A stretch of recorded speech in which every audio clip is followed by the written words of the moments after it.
There we go. Now I'm unmuted. Okay, welcome everybody to TGI Friday. We are good to go. Can I hear you? Hello. There we go. Just want to make sure everything is set up and audible. Excellent. Here we go. So, okay, that, and I think I'm good. Okay, my camera is doing some weird stuff. So let me get this back again. First world Okay, problems. there we go. It is the last Friday of the year. And it just so happened that it was also TGI Friday. About that, huh? Yeah. We are going to try to wind down the year on a good, positive note because it's 2021. And it's the year after 2020. And tomorrow it's going to be 2022.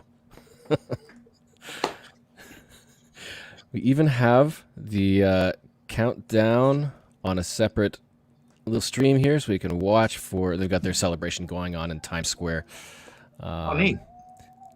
Yeah, so we'll watch the countdown there. If you are in chat, then welcome. Hello. What is going on with my camera? That is so weird. It's got a little bit of a lag. So, yeah, I just okay had on my end, Jeff. Yeah? Okay, maybe it's just Yeah. me. My computer is showing a little bit of a lag. So, let me get this up here as well. Want to give some thanks and shout-outs and all that. So, if you see in that little banner on the bottom of the screen there, there are a few hashtags that you can use in chat just to share some fun and adventure from this year. We've got things only geocachers say. I posted that recently in on Facebook, and it got a whole lot of responses, which was really cool. a lot of great quotes, a lot of funny stuff. And hashtag 2022 goals. So if you've got new ideas and challenges you are aiming and hoping to do next year, then share that in a comment as well. And fave geo memory, whatever might have been your favorite memory of 2021, whether it's like an adventure or a geocache or all that stuff, we'd love to hear about it. And we do have a giveaway draw for the end of the stream in 2022, maybe the first prize to give away in 2022. And it's going to be this t-shirt, the Excellent Geocaching Adventures t-shirt. Yeah, see, that camera is just crazy lagged. It's got to be only on his end because I'm seeing it as he's doing stuff. So it's got to be just you, Jeff. Huh. I need a better computer. And also a brand new EGA path tag. There is a new design, and I'm still just waiting for it to arrive. And I'm so excited for it because there is also a new Cache the Line path tag. And do I have one? Where did I put them? They're all over the place. Oh wait, maybe here? No. Do you guys have any adult beverages of choice that you're imbibing on tonight for celebratory reasons? Yeah, I need a virtual cheers. Yeah? I have a mocha frappuccino. Perhaps just a bottle of water, or maybe you got some wine or something? Who knows? This one's water. There you go. Okay, nothing wrong with that. Oh, and it's in your Cache Advance Yes. mug. Yes, it is. Flask, yeah. Nice. This one is not water. Okay, all right, very well. It balances out. Yeah. That's right. I gotta pace myself. It's only 8 o'clock here. I have a while to go. Yeah. And I'm going to be doing a hopeful live stream with the sunrise in 5-6 hours-ish. And so I don't know if it's smart to have the mocha frappuccino or not, but yeah. So, let's see. Where did my notes go? Well, my beverage of choice tonight is There we go. from the New Glarus, Wisconsin Brewing Company. The can of Spotted Cow you can only buy in Wisconsin. Oh wow! Interesting. Yeah. See, look at that. Only in Wisconsin. What kind of beer is it? Good. It's an ale of some sort. That's all it Nice. says here. I'm not too. Cash Canada would be severely disappointed in me right now if he was here, but I don't know. On occasion. Yeah, he's gonna. I don't. Yeah, it'd be a good question to see if he's already had it, because some people use. Do you use that app that tracks the drinks that you've had? You know that there's oh, what is it called again? It's like a checking in for drinks and beverages for beers. It's called Untapped. Untapped. Yeah. That's it. Yeah. Heard of that. Untapped. That's right. The Happy Ho Dog. He's from Wisconsin. He knows about Spotted Cow. Good to have another Packer fan. Yeah, for sure. Spotted Cow is a cream ale. Yum. Cream. Amy Mary's got coffee. Coffee before midnight? Oh, time I to stay up all forgot. I night? got a Bears. I forgot all about that. Charles, you disappoint me. Is what it is, brother. I'm just kidding. Force Awakens says 2022 goals: host more events, add a few more states to our list, and hide an Earth cache. Yeah, the events, that's going to be an interesting one. I don't know what it's like for you guys, but in Ontario, we just pretty much locked down again. We've got limits on indoor and outdoor gatherings, and it's kind of sucky because now we've got all our all the events, the geocaching events that we did intend to have are gone until further notice. They've been canceled. Yep. So we will see how things go in the new year, but I think people are thinking it'll loosen up again in January if the way things go the way they seem like they might be going with this new strain.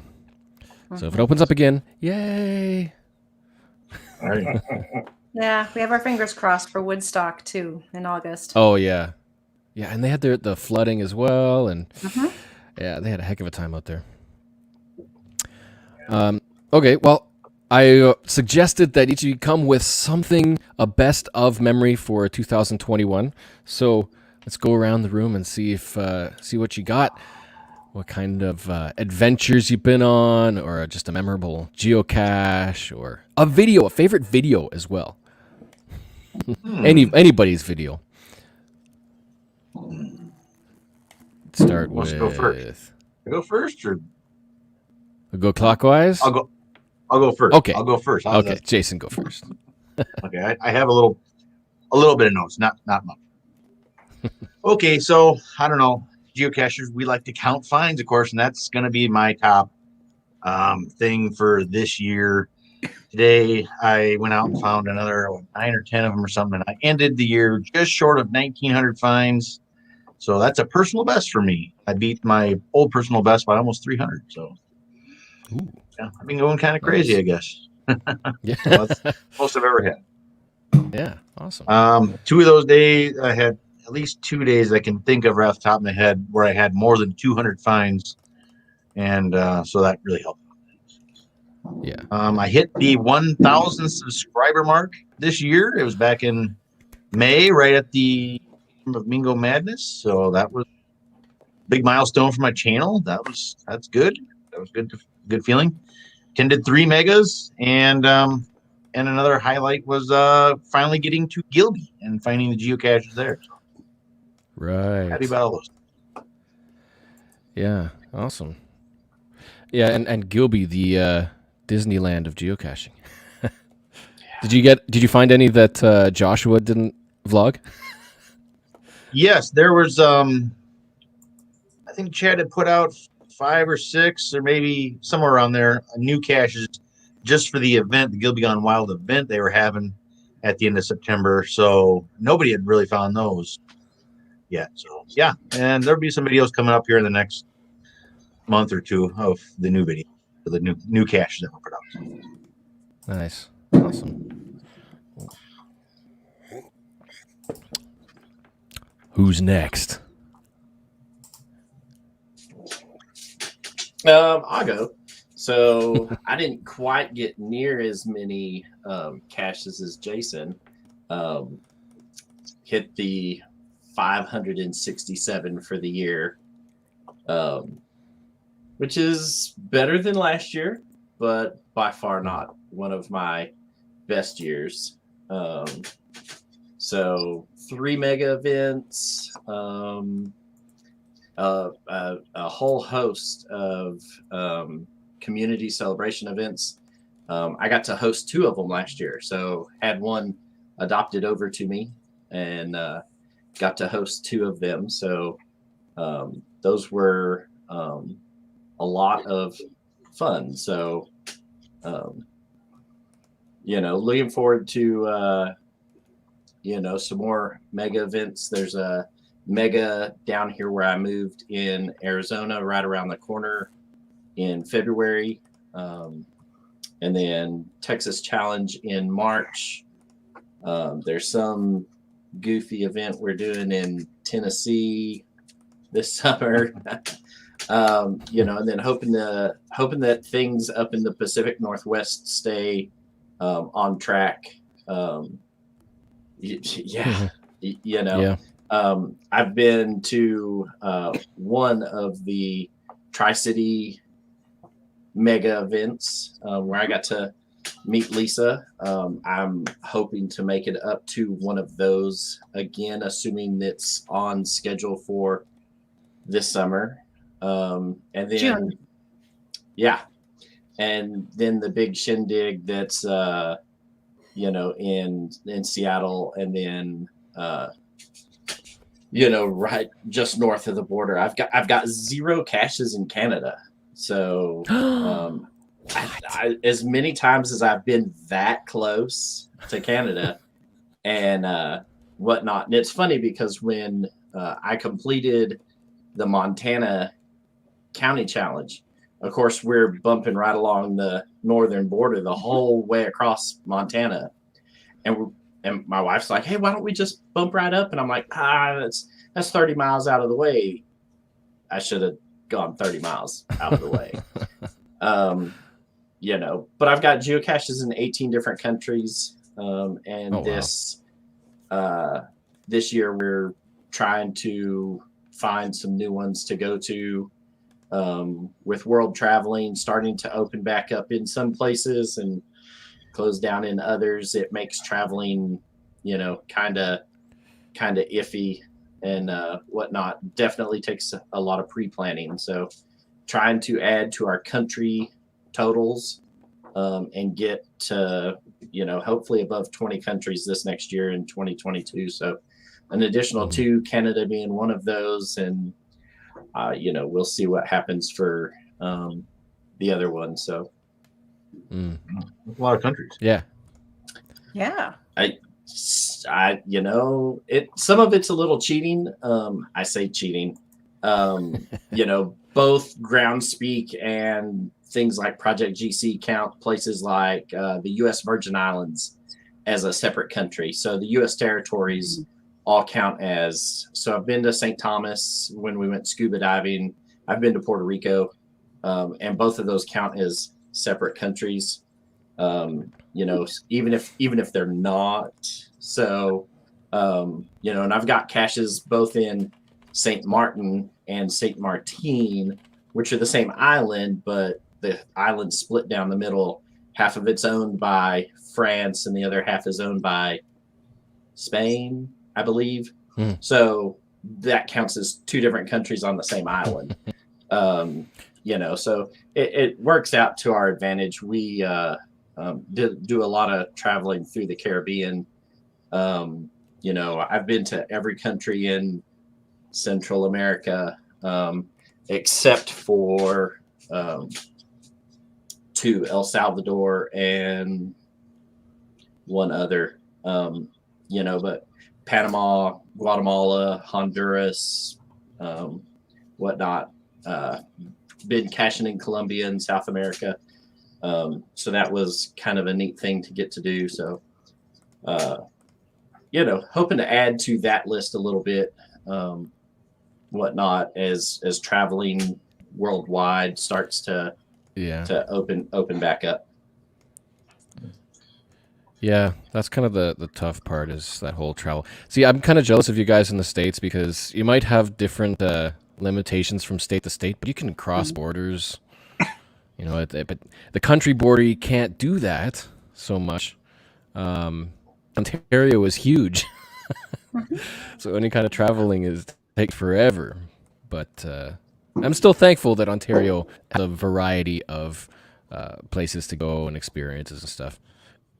But I definitely miss being able to visit the U.S. So hopefully you make it to Geo Woodstock and get that Canadian Absolutely. souvenir. We have something similar in Canada. We've got Isle of Miquelon, Ilda Miquelon. What was it? It's off of was it Newfoundland? No, Newfoundland. Yeah, where it is France land, and so people would often go to that tip and then just take a ferry across and get a France souvenir. HQ changed that a while back so that it's its own little country. It's not France, but it's still another country. So if you can get to Newfoundland and then ferry over to that little island, there's how many caches are there now? There's as soon as it shows up, there's a handful. There's like 5. Oh, there's a lot more now. Oh, there's a lot more. St. Pierre de Miquelon, that's it. There's a whole bunch placed. Nice. Yeah, so that's a nice little trick to get another. Where was that there? To get that other country for you?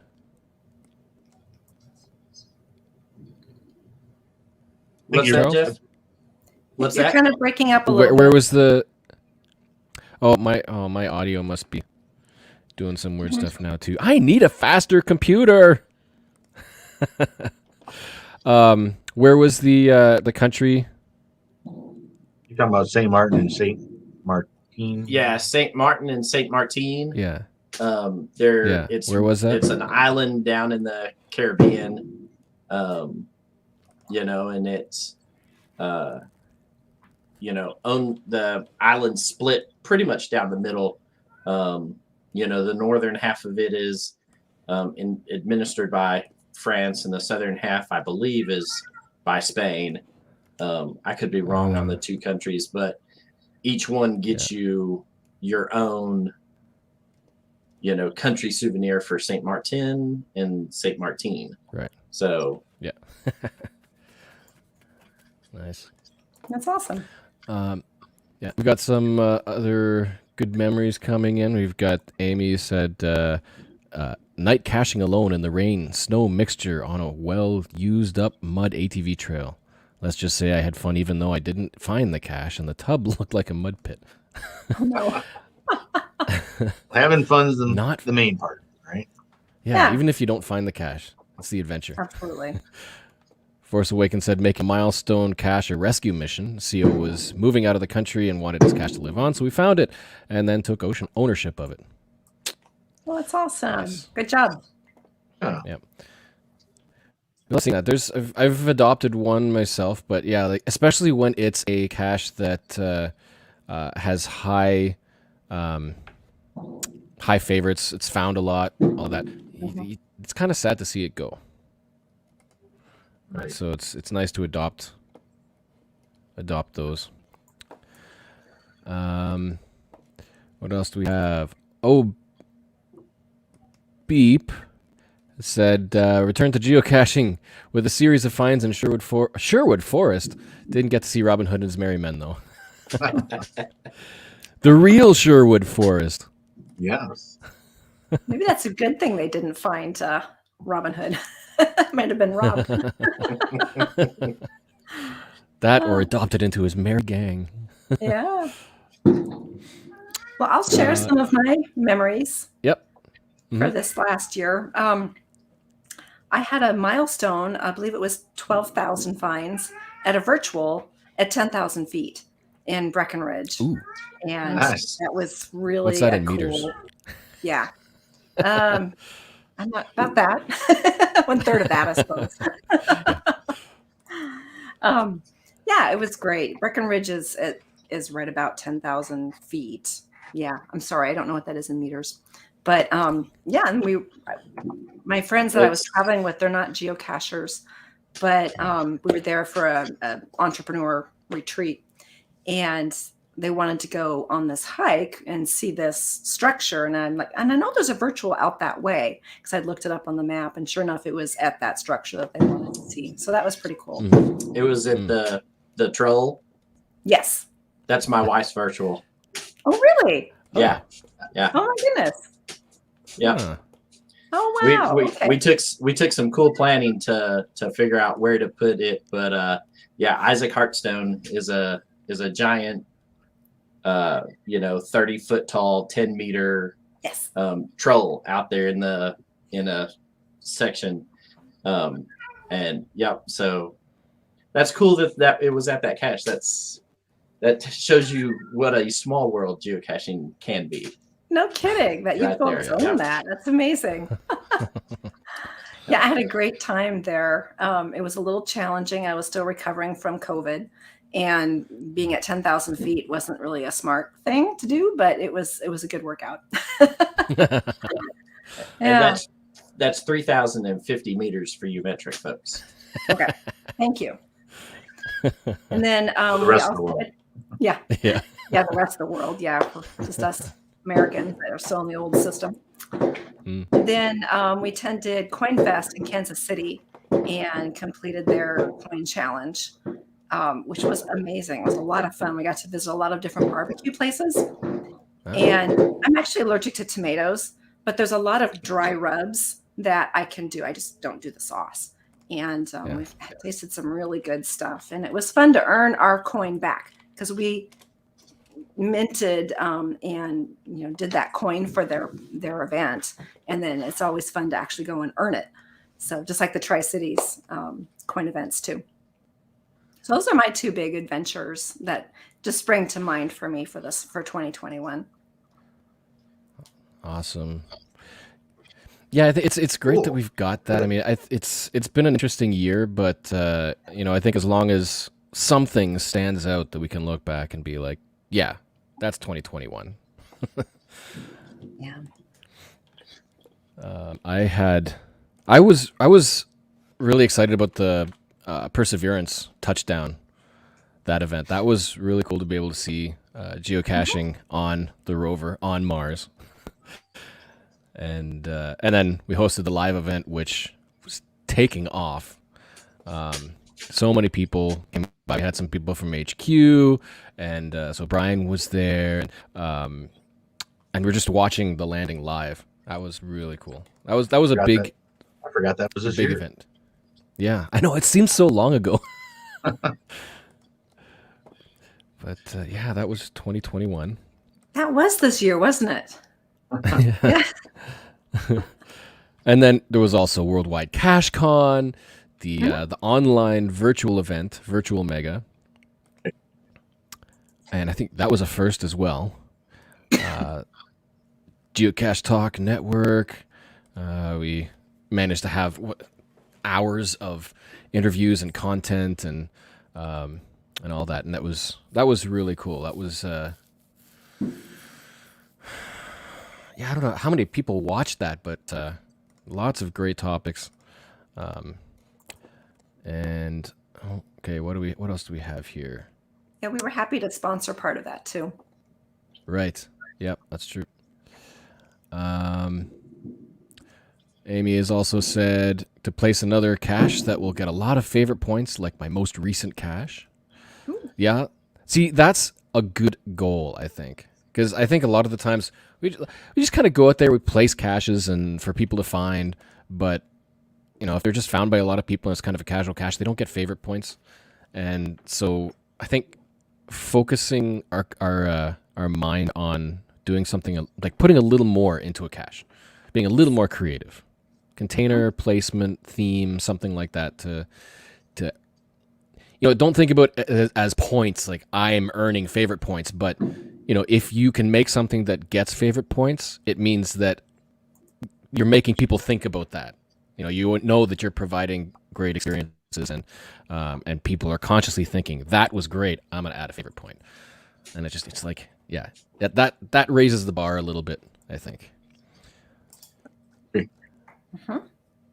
Have you looked at your stats at all to see what kind of caches that you guys have placed that are getting favorite points or most active or something like that? Actually, was that this year or last year? I think it was this year, actually. Yeah, it was. I used one of the earlier episodes of the Gadget Talk podcast. They did a LED lights on an ammo can. Actually, they did it on a conduit or something like that, and I put it on an ammo can instead.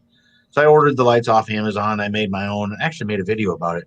I think I made the video last year, but I put the cache out this year. I don't know. It was pretty close to this year. Anyway, I put it near the highway, hoping that it would get a lot of traffic and things. And it's so far has earned, I think, 30 favorite points or something like that. Good for 50 or 60% of premium users. So I mean, I'm pretty happy with that. I could have just stuck, a pill bottle out there, and which I normally in the past have done, just to put something out, to give back the game. But I was inspired through the podcast, and I wanted to put out something that I hadn't put out before to test my skills and see if I could build that. And I was able to successfully build that and put it out, and so far everything's gone well. And I'm happy that some of the comments, as anybody who has gadget caches or something that's really cool, the comments you get on some of that stuff, and some of the people, like you were saying, Geoff, you didn't just put out a container, and give somebody a find. You put out something that they will remember, and they thought, wow, that was really awesome. And perhaps it might have been their most favorite cache of the year or whatever, and they might always remember their trip through my whole hometown at the time they jumped off the highway and grabbed that one. So if I can provide something other than just a smiley on the map, and just a paper to design, if I can provide something like that to the geocache community, I think I've stepped up the game and made things better. So yeah, I think that's pretty good. Hope more people do that. Yeah. That was one of the things that I jotted for goals for 2022 as well, to write better logs. And that's it's a tough one because there are some people that love to write long stories and great experiences and stuff, but then other people just kind of skip over them because they're so long. So it's like it's tough to find that balance of like quality content, not too long but not too short, but at least more than like a one sentence copy paste for everything, right? It's interesting for the cache owners and for other people who might read the log history. And we've got things only geocachers say. I promise, officer, I honestly do have an explanation for all of the pill bottles. That's got to be somebody out laying a power trail. Mm-hmm. I like on social media when people share the pictures of their trunks or a box of just all these cache containers. But then you kind of hope that it's more than just a pill bottle every 161 meters or 0.5 miles.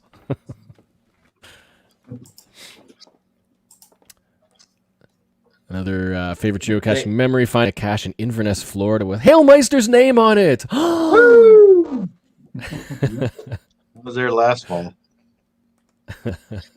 Wow. Yep.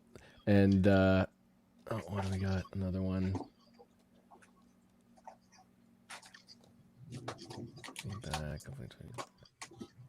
Hopefully in 2022 we'll qualify for more challenge caches. Oh yeah, that's always another good goal as well. Look for those challenge caches and then use that to kind of set your goals and your priorities for caches, and And of course, being the host of Challenge Talk, 2 thumbs up for challenge caches. Right. Definitely. Yeah. Yeah. The challenge caches really opened up a whole new world for me when they started coming out. I've been caching now 19 years. I started in 02. And, it got kind of stale for a while. And then when challenge caches started coming around, the DeLorme, Washington State DeLorme, was one of the main ones that I started working on with a group of local cachers.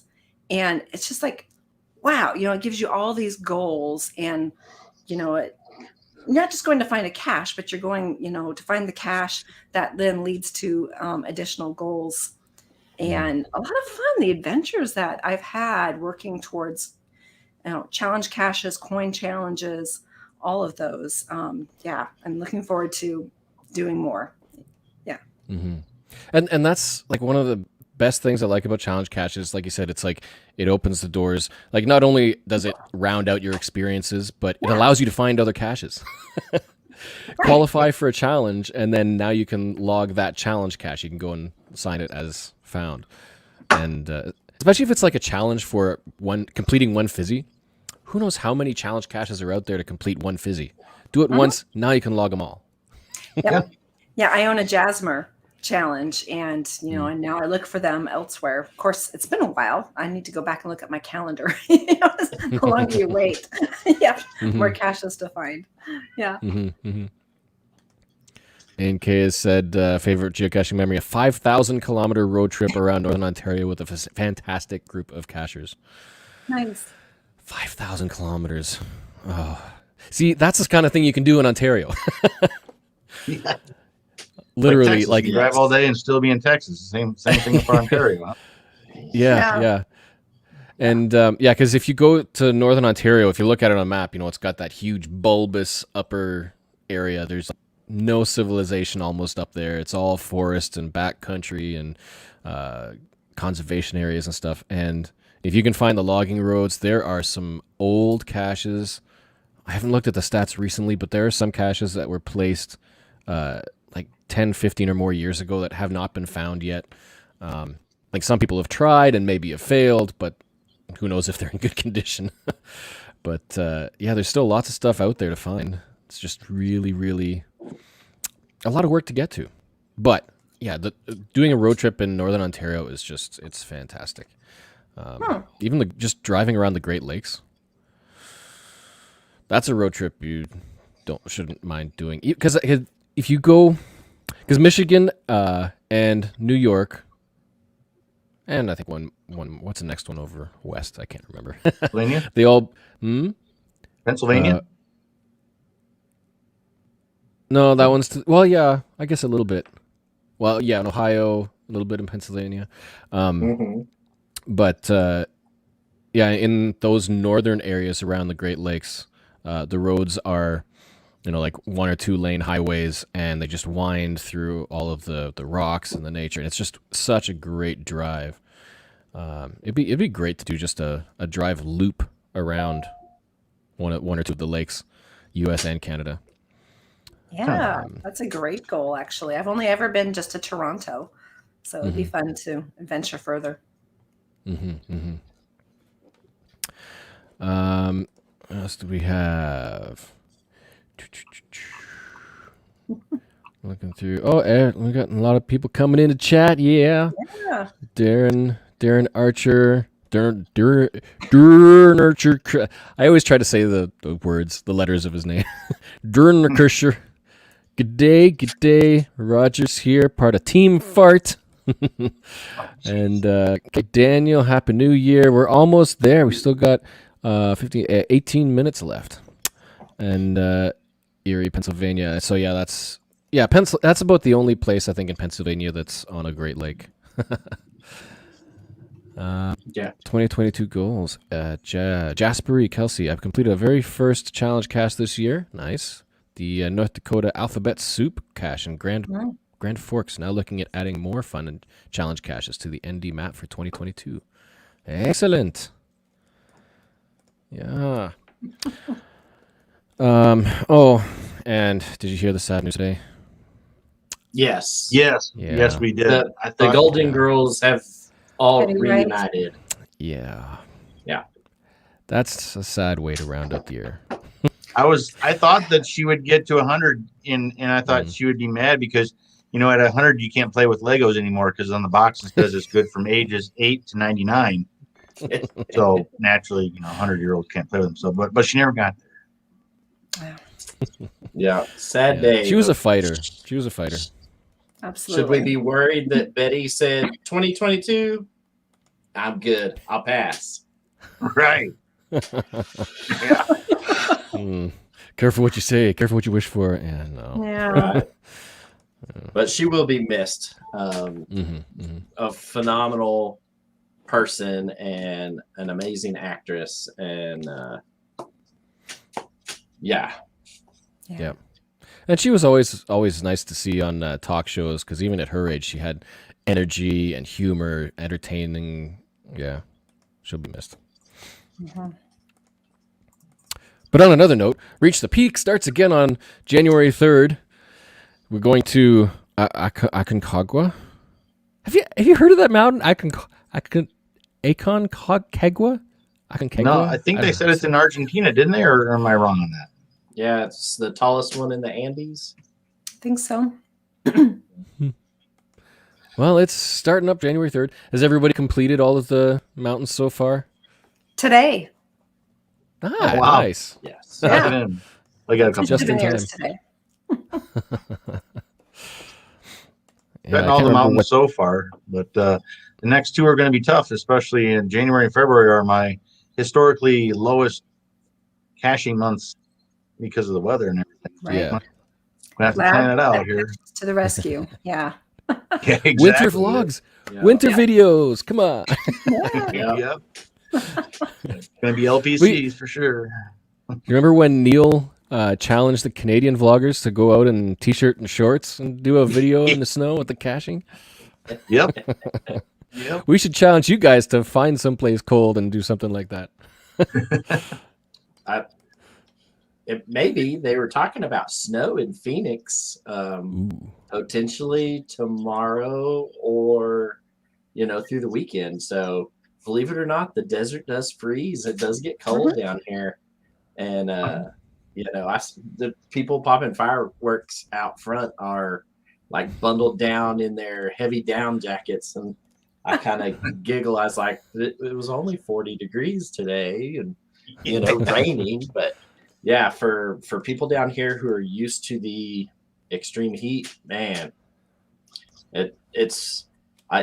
we've took a cruise out of Miami one year and flew down there in January, and people in their giant puffer jackets and long pants and wool hats, and we flew from Colorado where it was 0 degrees Fahrenheit, and we're like, yeah, but it's like 60, like this shorts and t-shirt weather. Yeah. And people in Miami were looking at us like we had done lost our mind. So are you in Phoenix area now? Yeah. So I took a job promotion. I changed jobs this last year. I still work for the same federal government agency, but took a job that required me to move from Southwest Colorado in the mountains to Phoenix, Arizona. And so been living here for since April. Okay. And, it's a different type of caching out here in the desert. Absolutely. Yeah. Well, I will be in Phoenix in February. That same retreat that I was in Breckenridge, we're doing it in Phoenix right after the Yuma Mega. So we should connect. Absolutely. Yeah, absolutely. I'm looking forward. I'm fixing to put in a cache page for February 22nd, 2022. Falls on a Tuesday. How about but that? It is 2/22/22, right? So it's a Tuesday.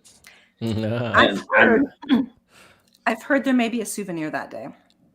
I'm hosting an event at a taco joint, so we can have a taco Tuesday. Tuesday. Perfect. There's So I went and geocachers are talked- such nerds, aren't we? I know, right? So I went and talked to the place the other day and said, hey, y'all have been open a couple of months. You got a nice big venue here. You serve nice adult beverages. I know that at least for the cachers around here, if you host an event at a place that serves adult beverages, all of a sudden your attendance goes. So we'll see how that goes. But they do a 20% off on Taco Tuesday for tacos, so it ought to be a good time. But I'm looking forward to that. So absolutely, we'll if you're down here, I'm gonna be at the Yuma Mega. I'm not sure if you're gonna be, Lisa. I know. Yes. So we'll link up and whatnot. There are some amazing places and some amazing geocaches here in the greater Phoenix area. So Awesome. Yeah, we've only ever just flown in and out of Phoenix. My in-laws live in Yuma, so we stay with them during the Yuma Mega. But this time I'm staying longer the next week for my retreat. So yeah, let's connect. Absolutely. Yeah. Gentlemen, I'm going to have to log off here in just a moment. Is there anything else I can help out with the show for a log out? I don't think so. I think thank you for joining us and have a happy new year. And if you guys don't know, if you're listening or watching, Cache Advance also has weekly live events. You want to pimp that a little bit, mention it, and then maybe get some more people? Sure. So we host Mappy Hour. It's on Zoom that we also broadcast to my Cache Advance Facebook page. And we started that in March of 2020. Tonight was our 91st episode. Oh, wow. We've only missed one Friday, and that was Christmas a year ago when it was on Christmas, was on a Friday. So it's 6 p.m. Pacific time, which would be 9 p.m. Eastern time. And it's just a happy hour for those of us that love maps, also known as geocachers. So it's Mappy Hour. And every week we have a different topic. And we have an opening segment of notes from the field where folks can share about their geocaching adventures. And we have a good crew. We have anywhere from 20 to 60 people generally every time. And then they're recorded and I host them on the Mappy Hour Hub. And so all episodes are there and they can be binge watched if you want to. And they're also searchable via spoken word. They're all transcribed. So you can go in and say, hey, I remember somebody talking about Gilby, North Dakota, and you can type in Gilby and it will take you to every video the moment that Gilby was spoken. And then you can learn more about that. Cool. So that's a pretty neat service. Yeah. And it's all free. So we'd love to have folks join us. If you just go to, the fastest way, I guess, would be to watch it on Facebook. But it's more fun if you're involved, in the Zoom room. So just sign up for our email. And then that when you're on the email, my email newsletter, that goes out every Friday afternoon with how to register and link into that. Cool. Awesome. Yeah, we're going to keep on doing it. Yeah, it's a great same thing with the TGIF Friday. Like that started after the whole pandemic thing started, just a way to virtually hang out with people, and it's another great opportunity. The Geo Challenge as well. That's done now. So December's is the last one, and so there isn't one January. When's it coming back? It will come back in April. Yeah, we take a break for January, February, and March, a 3-month break, and then the new season will start up in April. So the first Sunday of every month, April through December, I issue Joshua, the geocaching vlogger, a geo challenge, and then he goes out and completes the challenge. And then everyone, there's a Facebook group for that. So if you just look for Geo Challenge of the Month on Facebook, you'll find the group. And from his videos, you can see how you can enter to win. And we give away 3 Geo coins every month, a first place and a second and third place as well. Yeah. And always a person who submits a video will win at least one of those coins. Yeah. And so definitely promoting geocaching videos. Do you have one there? There it is. If it exposes Ooh. right. That's his Patreon one. That's a special one. Yeah, that's the purple. purple edge. Mm-hmm. Yeah. Yeah, Cool. that's the second and third place. Is green and silver. And then first place is gold and blue. Yeah. Nice. Yeah. Still got to work on That's been a getting them fun all. project. I think we're going to be starting our 6th or 7th year coming up every month. So he's taught me a lot about how to do videos. I need to be doing more of them. Well, thank you, Lisa, for joining. It was great to have you. Great to see you. Yeah, thanks for the invite. I appreciate that. For sure. Happy New Year. And Yeah, Happy New Year, Lisa. Good to see you. Happy New Year. Thank you. Happy New Year, everybody. Keep on cashing and stay safe. Yeah. Bye-bye. Bye-bye. Sweet. Yeah. So if you are also just joining, there's a little footer thing down there with a few little hashtags that, if you can think of something that things only geocachers say for fun, for humor, or 2022 goals, what are your plans for 2022, long-term goals that you want to accomplish in geocaching, or 2021 favorite geo memory, some great experience or cache that you had this year to wind down this year on a good note. Positivity. We need more of that. Talking about what Charles was talking about, the desert and being warmer and everything, and somebody here. Oh yeah, the Force Awakens is down in Florida, and things like that. Of course, where it's warm. But I noticed here, Jasper was saying something about today was 36 below zero. That's Fahrenheit, of course, and it's almost the same as Celsius at that point. Mhm. And that she's located up in Williston, which is northwestern North Dakota.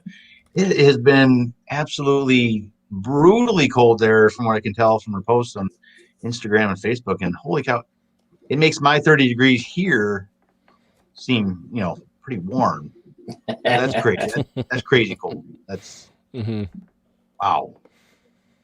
Yeah, well, I'm seeing some of the people in Western Canada, or just even like Alberta, some of their videos already, or photos.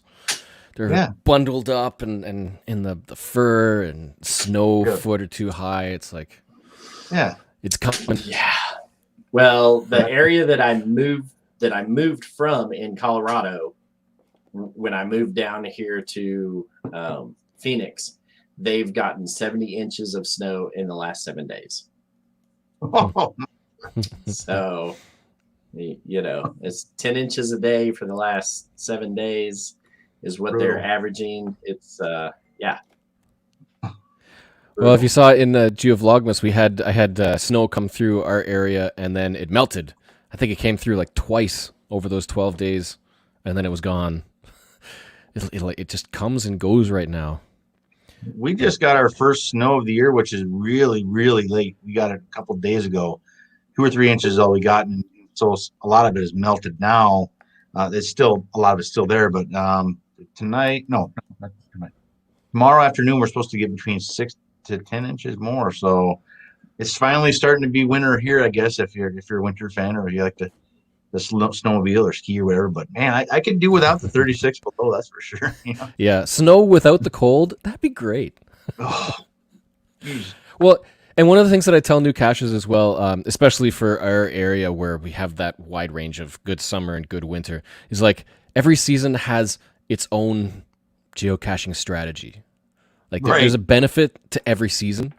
The one thing that I love about winter, there's a couple of things, a couple of big things. One, there's no foliage on the trees, so you can see straight through a forest. Bushwhacking, you just have branches. You don't have the bushes and the leaves and all that stuff. Yep. And then the second one is seeing trails in the snow. Yeah. Can't find a cache or not quite sure where it might be sitting physically? Wait until somebody finds it and then go out the same day, and then you might be able to follow into it. Yep, exactly. Land Monkey is in chat as well, wishing everyone a most wonderful 2022. Cache safely and cache often. All right. Oh, yeah, Darren is in Australia, and 41 Celsius at 240. 41. That's pretty hot, right? Like 100 and something. It's like what, 115, 120, something like that, I think. Yeah, it's summertime in the southern hemisphere. Yeah. So you figure that's the equivalent of our July. Yeah. Right. Yeah. Ooh, wow, that's hot. Man. There's not a whole lot. If you've looked at I've happened to look at the map at where Darren lives in Australia. Mm-hmm. Yeah, that is the middle of nowhere.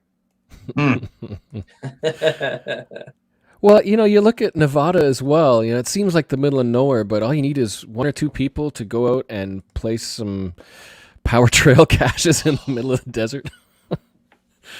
Yeah. Well, and it's funny because cache containers that I found that, I've lived and geocached in Texas, Wyoming, and Colorado, and containers that do well in, colder environments, that really did well in Wyoming, Colorado, Montana, tend to not do so well out here when it's continuously 115 degrees. Certain plastics get super brittle, and will fall apart, less than a month old, and they're falling apart. Whereas, some of the containers that tend to do real well out here in the desert don't tend to do so well in some of those other areas. We see a lot of metal containers down here because it's dry, right? You may need to wear gloves to open them because they'll be hot, but they're not going to wither away in the sun. Whereas you put that container, in Wyoming, or parts of Colorado where I lived, the moisture that's there, the snow and the rain, is going to make that thing rust away fairly quickly. So it's a neat dichotomy of what we have container wise down here. I've only hosted events. I haven't placed any physical caches this last year, but in going around looking, I've got an idea of what containers will work and which ones that I have in my collection that we'll just keep them for some other time, because they just won't do well here. Yeah, and sometimes people share pictures of cache containers that they're using, and I irk at mint tins. Those little mint tins. Some places, I guess they can fare well, but anywhere where there's a lot of moisture in the air or going through winter, the rust just eats them up. I found some that were just literally a handful of rust. Yeah, the Altoid tins, mint tins, all that stuff. It's like it's not a good container here, but it may be somewhere else. But but these containers do actually really well here, as long as you can keep them from migrating. There are a lot of critters that, even though this is empty and has been washed, there are a lot of critters that can still smell the peppermint in it and will come by and pick it up and take off with it. So they think the metal is mint or something. So yeah, a lot of the containers that I found here, vegetation isn't sparse. There's vegetation in the desert, and there's an abundance of wildlife that lives in it. But most of the containers that I have found here have been tethered in one form or fashion, to either keep them from washing away, keep them from blowing away, because when it rains here, it floods. And so you'll get a bunch of these waterproof containers that, will just pick up and float away. And so they're tethered to the bushes that they're hidden in, or they're under a large pile of rocks or, whatnot. But definitely is different geocaching. Well, yeah. Keepers of the Cash Flow says, whoops, that moved. Everyone loves mint tin or loves pill bottles here. Same thing around here for micros, like especially for power trails.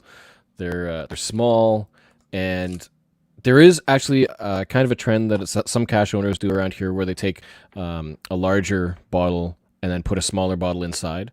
And some people swear that that doesn't help for things like the environmental moisture. It can still get in there, but it definitely adds an extra layer against like direct weathering. And that kind of thing. Because no matter what container you have, you could still always get moisture in because somebody opens it to sign the log, and then you get moisture in the container. That can always happen. But like double or triple, maybe layering a cache. Houston, Texas Dave talks about preforms, and I think geocachers, if you've been geocaching any length of time, and I found preforms just like he's got there, those are literally the best container for pretty much any environment, and I've never seen a leaky or wet log in any of them. They're quite amazing, really. Yeah, it's weird. Yeah, I think maybe it's the container, because the pill bottles, they can get really old and dry and crack. The lids might not. Maybe it's just the material used. I don't know, but yeah, preforms are a great one. They're really popular as well. Yeah, absolutely. Yeah, I've Dave got also, a little bit larger one than this is your standard preform, but they make some that are a little larger, and I'm gonna hide this cryptics that I have out in it, and you get the cryptics open, and there's a magnetic nano at the end of it. Oh, neat. And so, I didn't see it until you said that. That'll be, and then this is inside one of the larger like Gatorade style preforms and whatnot. Really good containers. I have, like Jason, I haven't come across one yet that was wet inside it. But the other thing that I like about preforms is that Logwork makes these fan logbooks for them. And then there's Right in the Rain makes one that folds, that doesn't fan out, but it folds back. And even if these logbooks get wet, they're made out of Right in the Rain paper, and so you just empty it out. But I've got to interrupt because we're down to 10 seconds left. Got to don the gear. I don't have a noisemaker. 5, 4, 3, 2, 1. Happy New Year!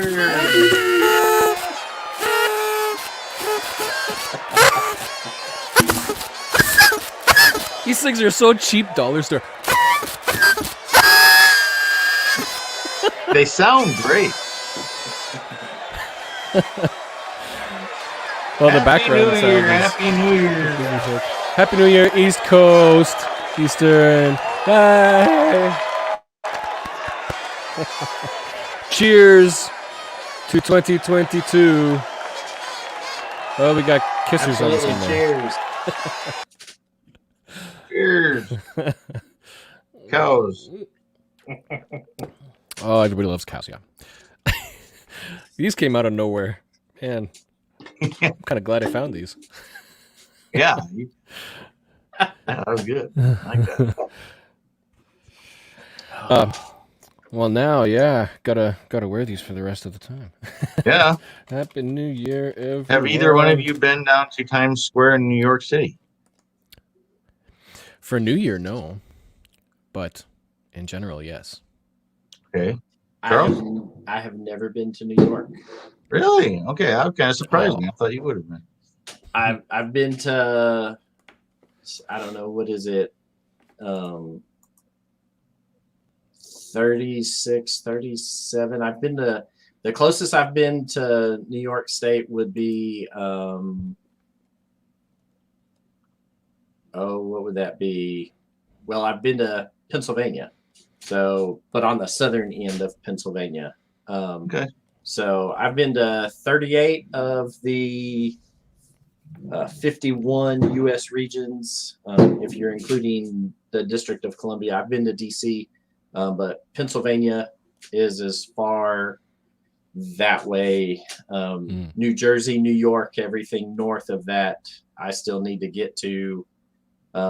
Wisconsin, Michigan, North and South Carolina, and for some reason, I have not found a geocache in Alabama yet either. So, Oh, I was fix at that. Times Square. What has it been 2008, 2018? It was November 2018. I went there and out there and for Geo Elmo, he was having an event and invited a few people. I was one of them, and he took me down there. And of course, there was a lot less people there than you see on the screen now. But it was November, and I was only picturing myself. I had never been to New York City, let alone Times Square or any of those famous places. But as I was standing there, it was raining that night, and there was some people out and about. But of course, but I was envisioning myself, what would it be like if I was here January 1, December 31, January 1, and it's pretty amazing. I mean, if you don't mind crowds and that. Just the all you see all the TVs on the walls and everything. It was just really mind blowing. All the technology and TVs and stuff that were there. It was pretty cool. Yeah, they put a lot into that square. My visit was I was en route by bus down to Pennsylvania. No, whatever south of New York, Philadelphia, and the Greyhound stopped in New York near Times Square. So I was like, okay, with this little layover between buses, I've got to at least get to Times Square and find a cache there or something. So I had this big duffel bag with the straps that I stuck around my shoulders, and then I kind of jogged down as fast as I could down there to find something and check. It's a lot smaller in person. It looks huge on screen. Right. But yeah, you get there and it's just like a Couple small blocks. road with lots of buildings, but so many screens and Yeah. Absolutely.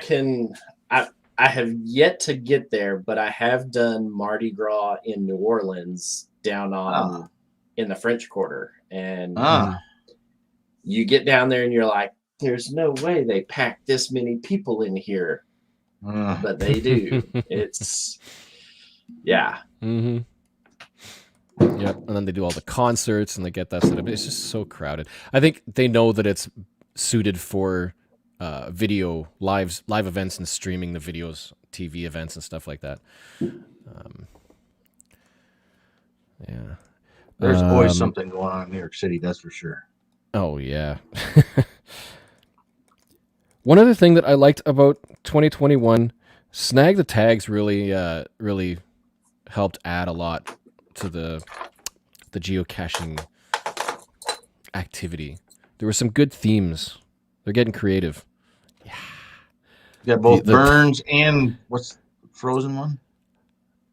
Burns and Freeze and Burns. Yeah. Agent Freeze. That's what it is. Yeah. Yeah. yeah. And they're the Agent 2020s, but it's 2021. It's their last year's theme, but two more. But and then the high and low signal. There was the get here the what other ones were there? It was this one, the Knights Templar. Oops, the Knights Templar. Yeah, that one. I didn't get one of those. And then they did a early in the year one for the 8 stuff up in Washington State. Yeah, it was like February to April, something like that. February, April time frame, and whatnot. So,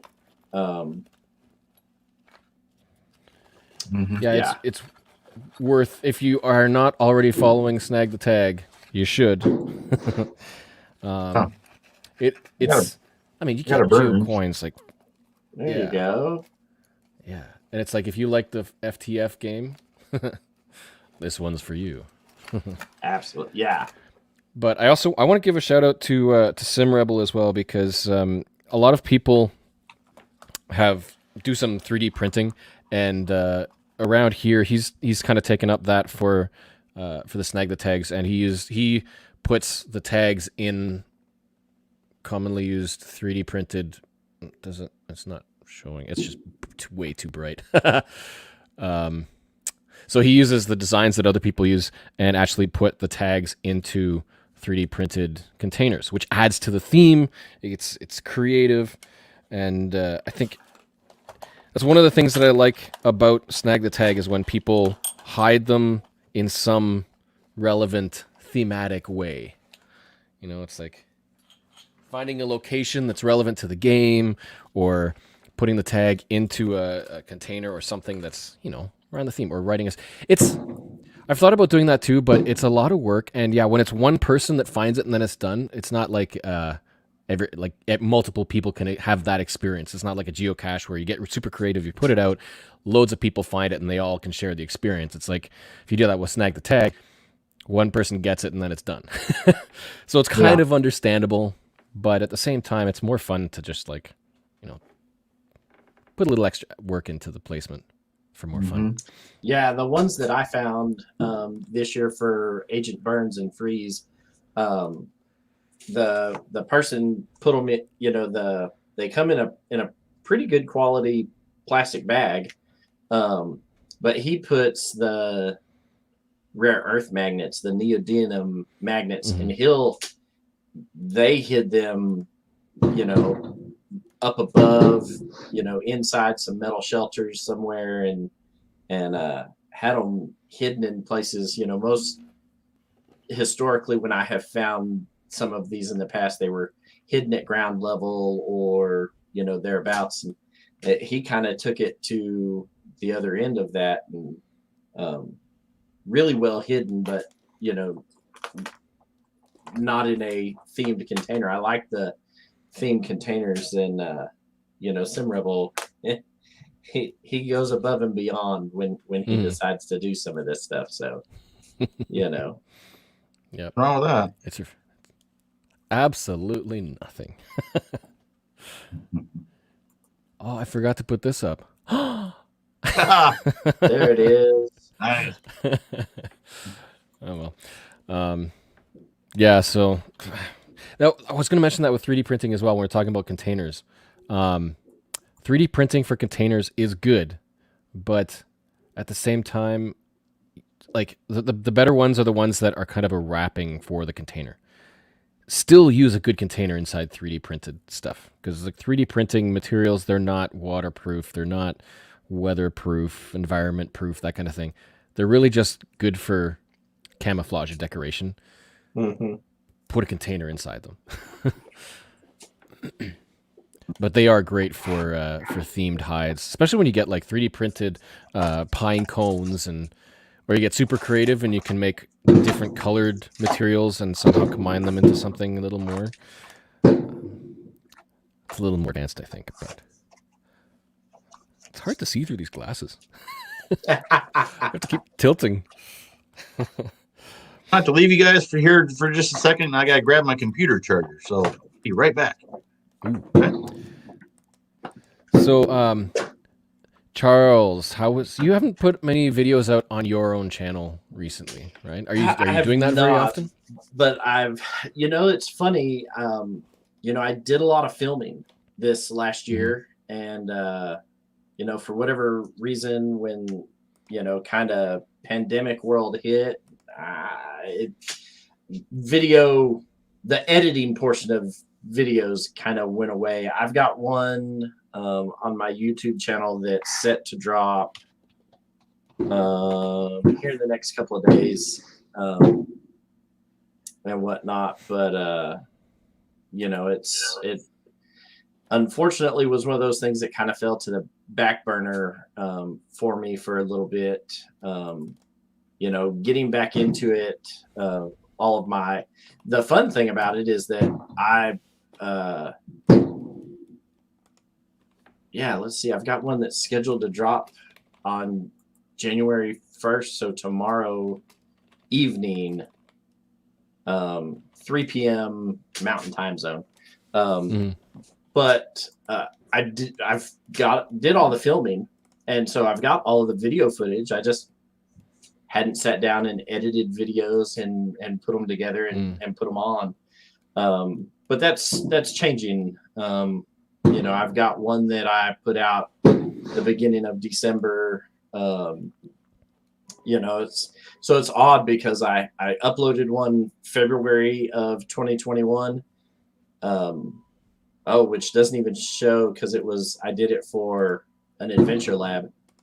So it looks like the last video that I actually posted was for the Fargo Moorhead Geo Tour in October of 2020. And so between October 2020 to December, I didn't post a video, but I've got all this crazy footage. Like I went back and started looking. I was like, man, I've got a ton of footage for all this. And so, I've sat down and started editing some videos and getting them loaded up and whatnot. So, getting back into the swing of things now that I'm settled where I'm at and the virus is not an excuse anymore. So yeah. Well, Dave is asking if anyone solved the Puzzle Talk shirt and find the Puzzle Talk coin yet. So we have had some people solve the Puzzle Talk. We ran a deal that said if you're the first person to solve it and send in a correct answer, we had a little prize package of goodies that we sent you, and had a guy who has a science degree-ish and background solve it and send in a correct answer. And so we sent Direwolf the little prize package that we had. Last time I drove past the container that's actually hidden, it's still there and still going strong and waiting for somebody to not only solve it but then drive there and claim their prize. There's it's a Puzzle Talk coin, and so it's one of these coins, and then it's one of my personal trackable tags that I had minted. One of my Pathfinder 33 tags is in there as well. As well as you get to take the container with you, and now you have a ready-made container for a new hide. So there may or may not be some additional swag in the box besides the 2 trackables. I guess whoever's the first one to get there and figure it out. But we're changing the design on the shirts once this kind of run is done with them. And so I may have to then take the puzzle and put it out on the World Wide Web so that everybody has a shot at figuring out what the puzzle is. We've done decent with the t-shirt sales for that, and plenty of shirts out there, and people have solved it. So there are some other people like Darren Archer who was super close, like barking right up the correct tree.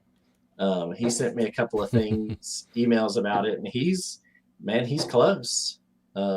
He's got a long swim to get from Australia to where this thing's hidden in the Texas, Oklahoma, New Mexico, Southwest Colorado area where it's actually hidden at. But once you solve it, it should be pretty straightforward. Something for people to look into, watching Puzzle Talk on the Geocache Talk Network. So really, you're kind of right now, well, I guess you and I are kind of representing the Geocache Talk Network with Puzzle Talk and Challenge Talk. And there's news coming up about the podcast and the show as well, about shows in the new year. Big news coming up here in the next couple of days. The Gadget Talk guys will get to drop that news on Tuesday, right? Mm-hmm. Yeah. We're going to spill some beans. Yeah, there's some beans going to be spilled and whatnot. So Tuesday on the 4th, tune in for Gadget Talk, and they'll be spilling some beans, and it'll be a good time. So excited to see where it's going to go and how it's all going to pan out for everybody and whatnot. So be a little different, but nothing wrong with different. So yeah, we'll see how things go. I also wanted to give it a shout out as well. I have a best of 2021 video playlist that I drop videos in that I see in the GCNW and on YouTube, geocaching related throughout the year, if I can remember. And looking at the list, I've only got 19 in there, or 12 videos. I know there's been a whole lot more. It's usually the ones that kind of stand out, but there are 2 channels that have quite a few in here.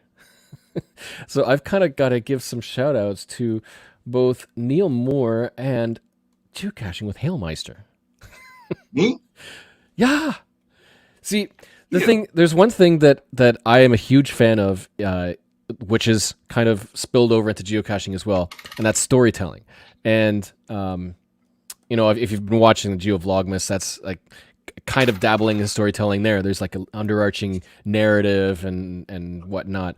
But you guys create like, I don't know how much you script, but I mean, you come up with characters and themes, and you put a lot of effort into the creativity of the content of your videos. It's not just, oh no, Mr. right. Bill. Bill's So- around here somewhere. Yeah, it's noticed, and so yeah, it just seems like you guys have taken the lead of the number of videos that just stand out. It's like if I'm watching a video and it's like I laugh or I have a good time, it's like, oh yeah, that was okay. Put it in the playlist. For the words of encouragement. Appreciate that. Yeah, good job with that.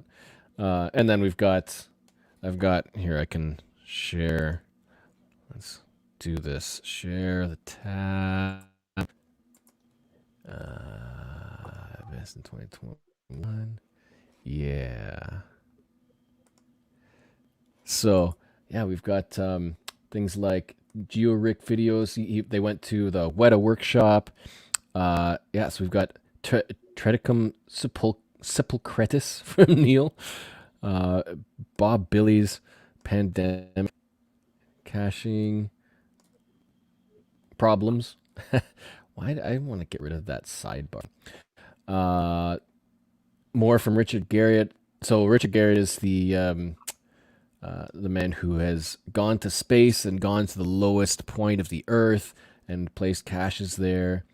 And then there's also more from Hailmeister, Neil Moore, and Bob Billy. We've got Geo Elmo, an interview with Brooke Brooke Artisi, entrepreneur, geocacher, amputee, and mom. That was a really fascinating one. That was a really good interview. Highly recommended. Team Strecked. They do Terrain 5 caches quite a lot. So I watched them, and this was just a really good 5 terrain cache. And Neil Meister, Hale Moore, Aussie geocacher, some geocaching buddies. There's just, yeah. I'm a huge fan of creative thinking, creative production stuff, and so props on that. And we have another guest, Comicado. Oh, that was an Hi guys. interesting Why face. does it look like it's still sunny there? Is that sunlight coming in? I know you're on the West Coast, but man, that's really bright. It's the camera settings here. It's like really intense. Yeah, it looks like There we daylight. go. Oh. Now it looks like I'm on like Red Dwarf or something there. That's his tanning booth he was in. I see. Okay. You look like you're like a game. Yeah, it's like a very ambient light. It looks very daylightly. That's just like my bright personality. daylight-ish. I mean, Yeah. I'll see if I can. Well, Rich, other than being on the podcast to Hope with you as you were exiting and as I was coming on, I've never actually had the time or the chance to actually speak live to you. So this is cool. So It's a privilege. yeah. Yeah, I know. I've met Pathfinder. Was it 2018 GeoCoin Fest? We chatted there. Bruce never met, but we were at the 2015 block party, like 50 feet from each other, or something really bizarre like that. Yeah, I was there at that too. Oh, you were? Wow. Yeah. And now here we are. We now know each other when we could have met then and actually did something. I think there's a whole lot of people probably who were in that crowd and didn't know each other at that time. Yeah. A lot has changed over the years, and the world has got smaller. The geocaching world. There we go. Is that better? Yeah. So if you are unaware, Komakino is an artist and a vlogger and a video creator and ghost hunter. Yeah, I've done paranormal investigations, and just a second here. I can kind of show. Now I can't see because I had to switch my monitor over to what I'm working on here. So hopefully, let me see if this is coming through. Okay, it's you guys, and I don't know if you can see this, but page 26 of the geocaching comic. Mm-hmm. Nice. So let's see. Blue pencil line, you can't really see stuff on out there, but I was penciling this stuff here in earlier today. So finished off page 25, and now Very cool. it's slow but surely getting that done. But yeah, Hellmeister. Yeah, I definitely want to. I want to meet like everybody. But if it's like I see you and Neil Moore, and I'm like, I want to cache with those guys. I want to cache with the Cache Canada and Geo Rick and like everybody else and stuff. And I was really depressed at 2020 and 2021. Yeah. Well, we all know what happened. Yeah. Well, speaking of Geo Rick as well, the Geo Woodstock down in Texas, kind of the same sort of thing. Like the GCNW was kind of just starting to pick up again, and just going through footage because I did a live stream there, and I'm looking around, and Geo Rick, they were just kind of standing and waiting patiently to say hi, and they just kind of pass around the background so often, and like I knew them, but I never met them, wasn't watching for them. It's like, oh, they were right there. Did manage to say hi, but yeah, it's like it's a community that's growing tighter over the last few years, which is just so awesome. Yeah, absolutely. So, hopefully next year. Yeah, the most of the people that I haven't met are ones that are based out where you're at, Rich, and Pacific Northwest, like you and Geo Jerry, and I know there's a few more that I'm missing, and I can't think of right off the top of my head, but yeah, you need to get there. And who have I teamed up with? I saw Jerry and the Supernauts. We did GC12 and 17 together. Yep, there you go. Them too. And then so they're local ones they've met up with.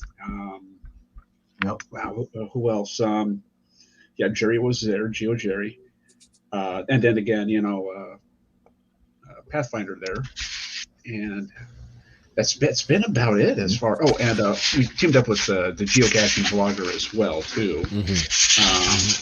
On the same thing as GeoCache 2018. There we go. But yeah, I'm sorry. I'm like I just got back from like skating with my kid here, and then I was like, I better jump up on here and see what's going on. Yeah, I you got 2.5 hours. You mentioned you were into the paranormal thing, and then I see you got the whole Blair Witch thing going on with the found footage.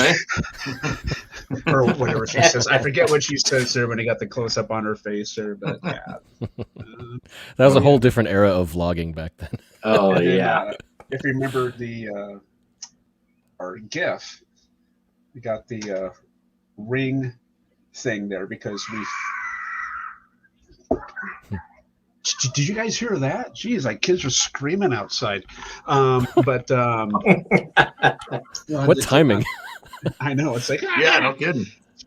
But when I filmed at the Ring Ranch in Monroe for a GIF movie, became good friends with the guy who lives at the ranch location there. And for Christmas last year, I got him a Lego Samara from the Ring. So she's got her cursed tape there. So I got him that. And then in return, he gave me one of the direction signs that they used when they were filming out there, because they didn't have GPS for cell phones at the time there. So they had ring signs put up like, this way. So this way the production crew knew where to go to set up shop at the ranch location there. So it's one of my prized possessions right there. So That's awesome. Yeah. Sorry, just trying to get this on. Sorry. All right. So what were you guys talking about? I just kind of jumped in here in the midst of everybody talking. Best of 2020, 2021. I It's keep wanting to say 2020, 2021. 2021. Best What you thing got about for it us? is it's going to be over in about 2.5 hours. Thank goodness. No, things that we did this year was cleared out 5, 6 of the lower counties in Washington. When we did a road trip, we cleared out 2 of those, and then we went down to California and got the 2 Jasmer caches that we needed down there in California, Vitreous and Yuba City. So I'm now down to 1 Jasmer left. And I don't know which one to get after that. So, but yeah, I would say the big accomplishment of the year would be getting those Jasmers out of the way and knocking it down to 1 of the 4 that we can only get. What about GIF? GIF, yeah, GIF was cool. GIF was fun. Yeah, I had a great time, filming that there. Getting out to the locations that we did. I don't know if you saw the making of video, but I'd say if you haven't seen the making of video, definitely check out the making of video, because I get into everything that led up to it. So yeah, that was a big accomplishment too, and a neat thing of filming at the actual movie location for one of my favorite movies. So that was pretty cool too. Yay. Well, here's a flip side. Anybody have any regrets for 2021? Things you wish you could have done that you didn't or couldn't? I'll say there's one thing that I kind of want to try to do for next year, and do some kind of geocaching advent calendar. Because I have so many friends who've been posting pictures of their advent calendars of all these themes, whether it's like chocolates or mints or socks. Josh had or his Back to the Future Back to the thing. Future toys. Oh, Komika, gosh, I forget where he is. He was a GIF finalist in 2019. Spain or something like that. Forgive me if you're watching, because I forgot what country you're from. But they had a geocaching actual advent calendar package where it had 24 items in the box.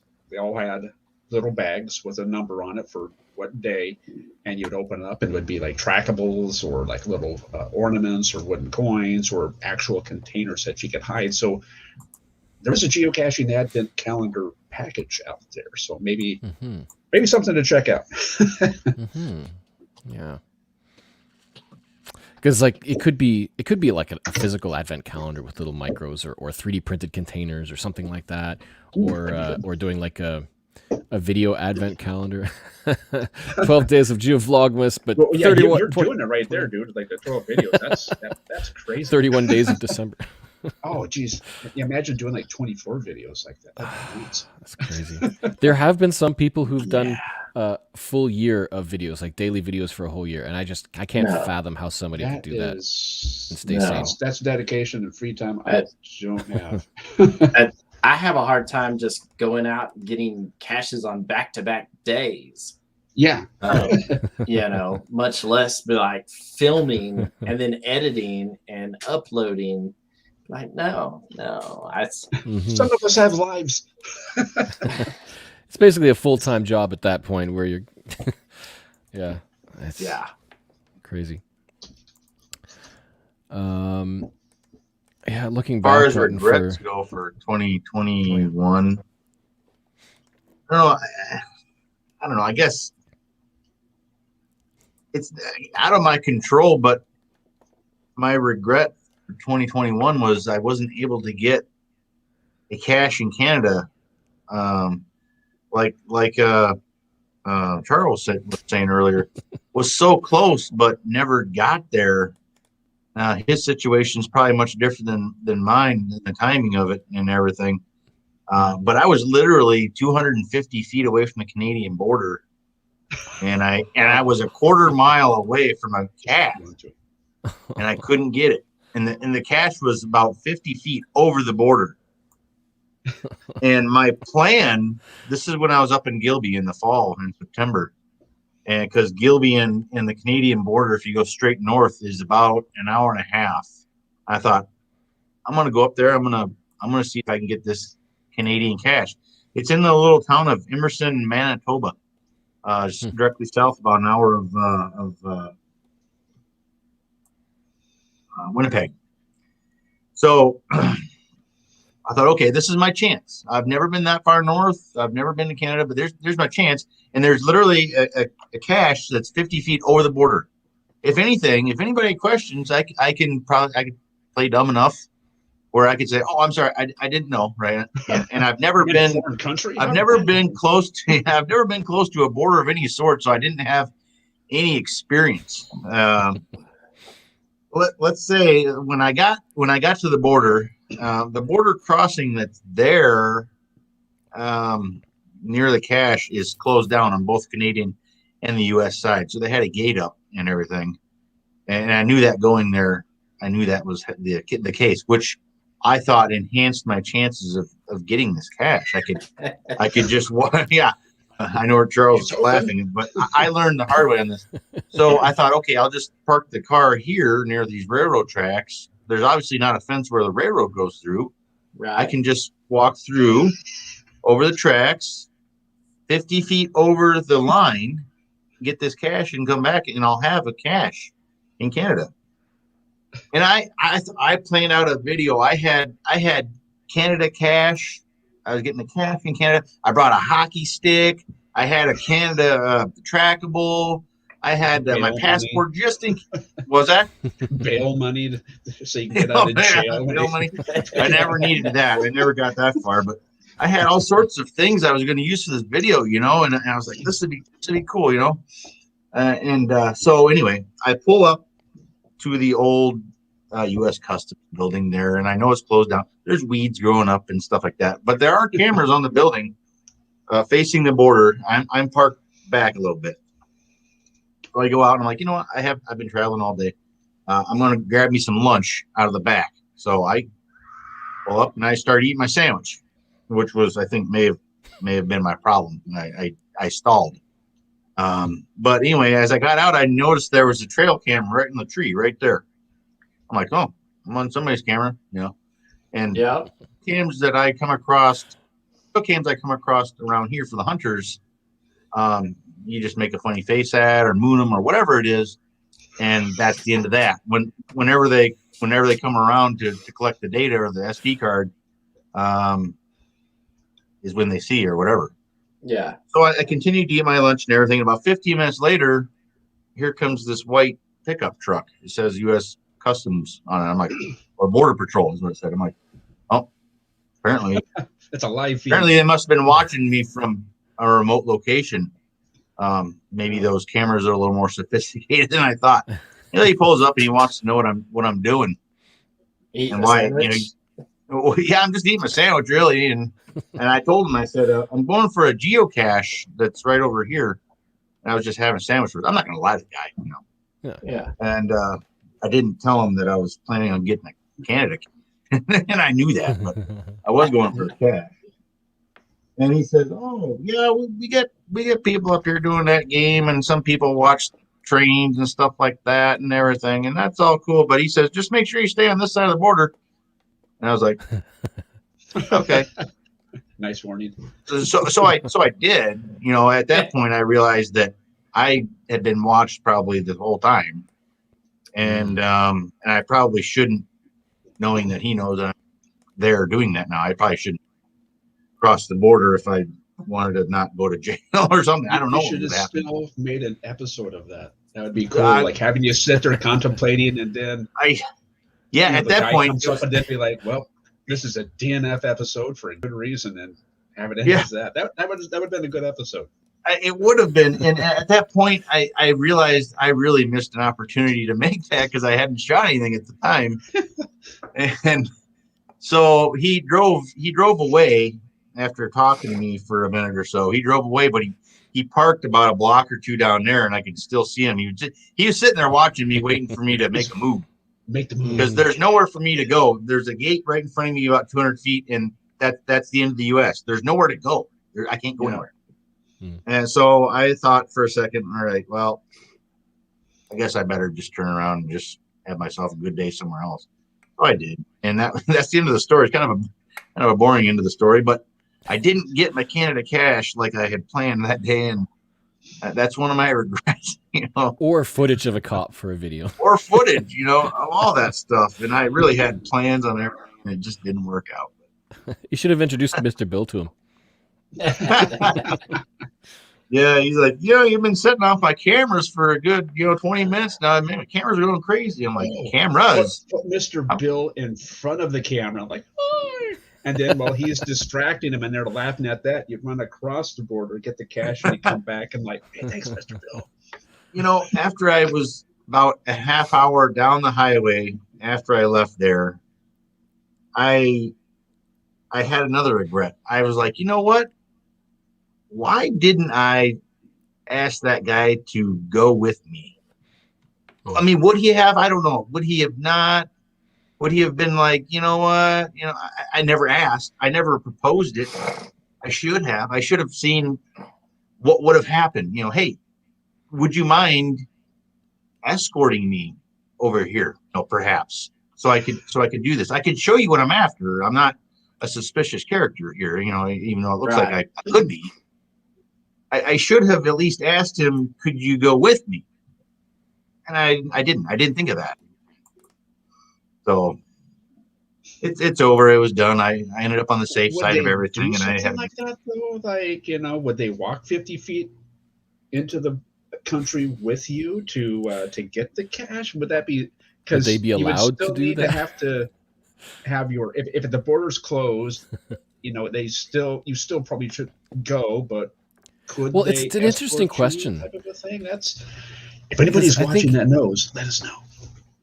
Yeah, I think it seems like something that should be able to be done, but if you think about it, if something happens, if something happens while you're over the border, that's when there's problems, right? Like, because there's going to be liabilities and which country deals with stuff and who's to all that stuff. Like, I think there's more than just it's just a walk over the border.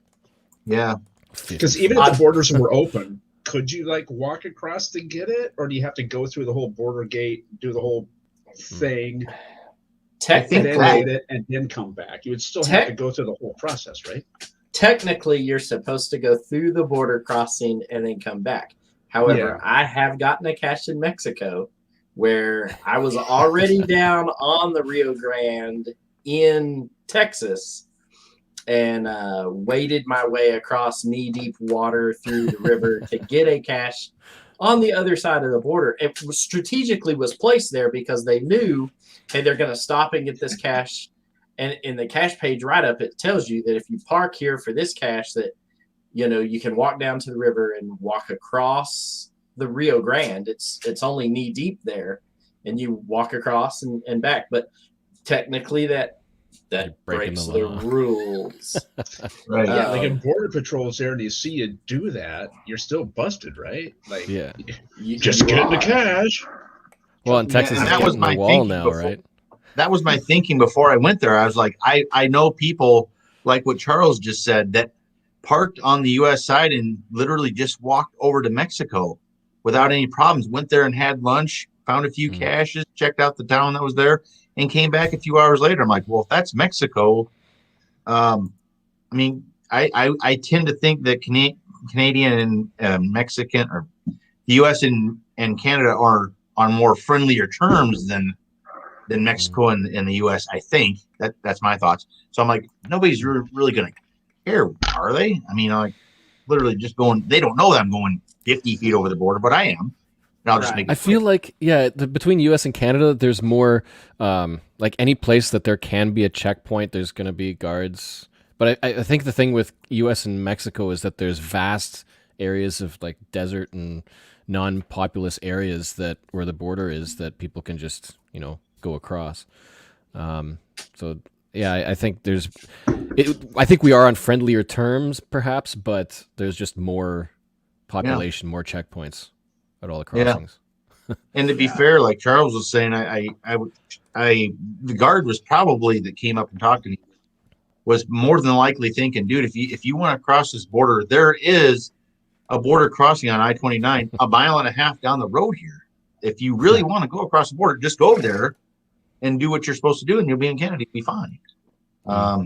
And that would have been the correct answer. And I didn't have the documentation or anything to do all of that, so I didn't. But I just show him my government ID card and be like, have leniency. there you go. I'm I'm a geocacher. I'm one of you.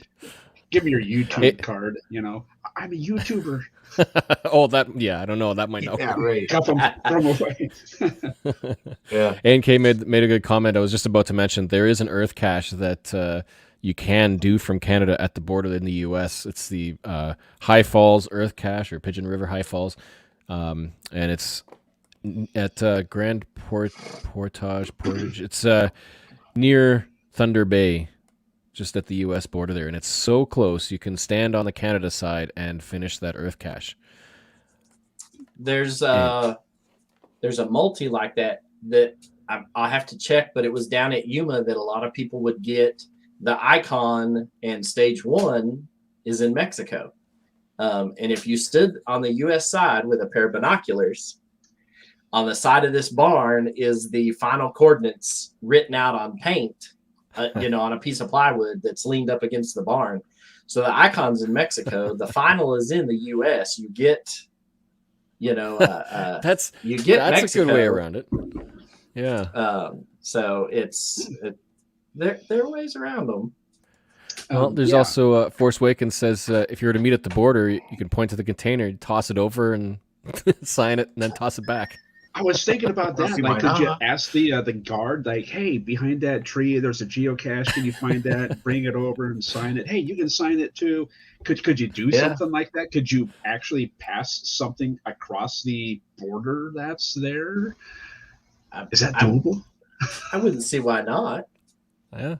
I mean, the amount of like stuff if you're standing on one side and the other, and they're like, would you have to pay taxes or duty on import fee? right. And then the export fee a few moments later. Yeah, exactly. Make sure there's no restricted items in the container. Oh, get a drone and fly it over. Oh, that goes into airspace. That could be even more questionable. Yeah, but in Canada, you got to make sure that it's less than 149 grams, right? Oh, yeah, 250 grams. 250 grams, right? So, Well, I think isn't that the same in the U.S.? I think there's a 250 gram. Yeah, it's like a 250 thing now. places. Yeah, it's 250. If it's less than 250, you can fly without a license. So the Matic Mini that you and I have, we can fly that all day. Yeah, they can't do anything about it. Yeah. Right. Yeah, I actually have a license. I'm about to try and start a drone school for the U.S. government and get a pilot's license for stuff to do with for work, but and fly the big ones. But yeah, my little ones are a blast to fly, and oh yeah, people in Phoenix are like, they'll hear it and they're where is it?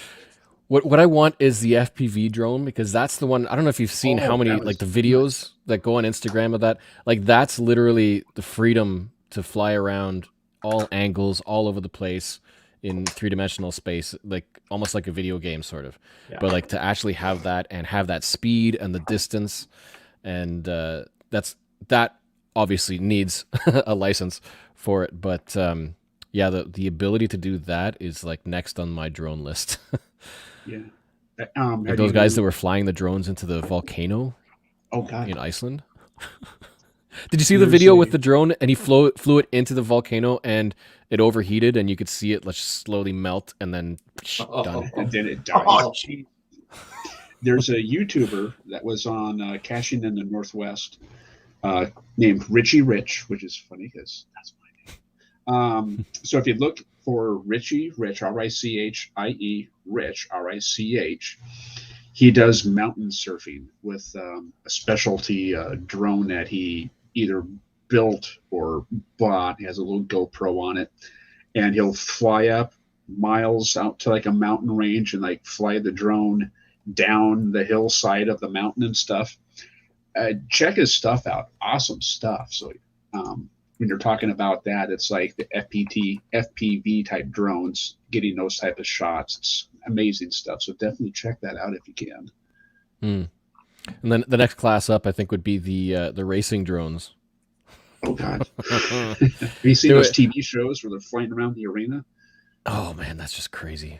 I would like, yay, crash. That's it. I had a friend who sent me linked me to the video that was just posted recently of a guy who had this picnic table and he set up his racing drone on the edge of it, started it up, and it just slowly tilted up so it was ready to go. So all that the 4 props are there, and then it just took off, and it was just loud, deafening, and it just shot off and then did a huge curve.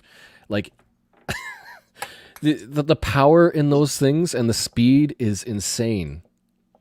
Yeah, the zero. I was looking at something. The 0 to what did they do? 0 to 60 miles an hour, like 1.9 seconds. Oh, like that's nuts. It's ridiculous. Yeah, I mean it's like watching a drag car sitting there at waiting on the green light, and it's just like Geoff said that he got it and it's sitting up at the edge. All the propellers are going, and all of a sudden, gone. Yeah. Oh, God. And if you think about it, they have headsets on to see what the drone sees. The latency, it has to be like instantaneous. Yeah. Because at that speed, any wrong move and you could hit something and just shatter. Yeah. It's just crazy what those people do. Did you see that video where they filmed it where they were flying the drone around the bowling alley? Yes. Oh yeah. That was like insane. It just those yeah, those are fascinating to watch. And it was all taken like one shot too, and choreographed and everything was just amazing stuff.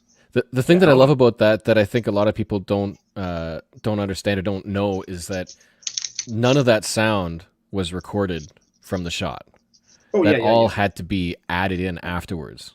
So anytime that like the silent drone flies next to some couple of people who are chatting, it didn't hear that chat at all. They had to like react out that dialogue to put onto the video because the propellers are just they fill up all the audio, and it's just a silent flight, and you hear all of that ambient environmental sound and everything. It's awesome, those things. It's crazy. But cool. And I don't know if you saw the the Geovlogmas video. I forget which day it was. The second last day, 11, I think. Yeah, day 11, where there was the poll that 5 terrain, 1.5 5. Yes, that was a whole other issue whether it was difficulty of terrain that should be 5. But at the top of the poll, and it was made in such a way that you can't use a drone. It's like attached to the top of the pole. You have to use equipment. And because it's on private property, you can't drive in a lift or anything like that. You're only allowed to take what you can carry on your backpack. Because it's on private property. They don't want you taking all this equipment in there to get up to the top, which means you have to have climbing gear to get this pole. And the pole was missing.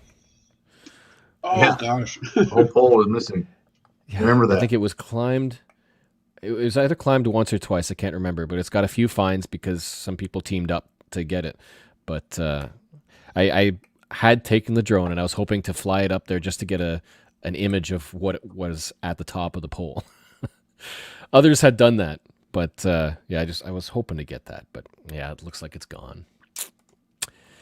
And technically, you're not supposed to use a drone for geocaching. It's not worded that you can't use a drone for geocaching. It's that you can't require a drone for placing or retrieval of a cache.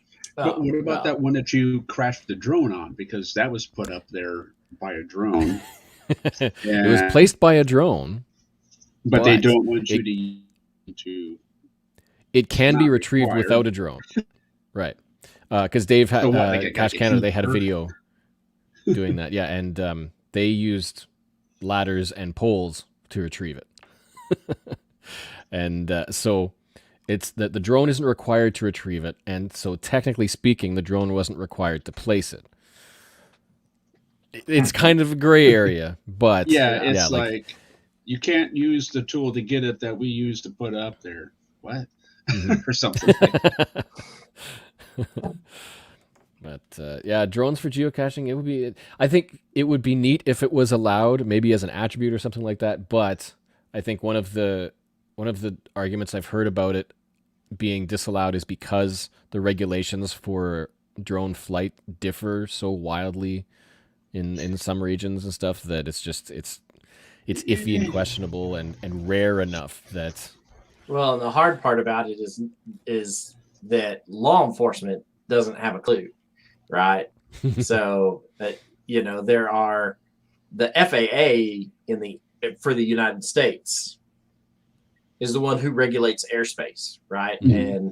And their rules, but then you get these counties and cities and municipalities that try to sit there and say, well, you can't do that because invasion of privacy or this or that, or they try to interpret what the FAA's rules are and try to enforce FAA rules, but they don't understand the FAA's rules because they don't work for the FAA.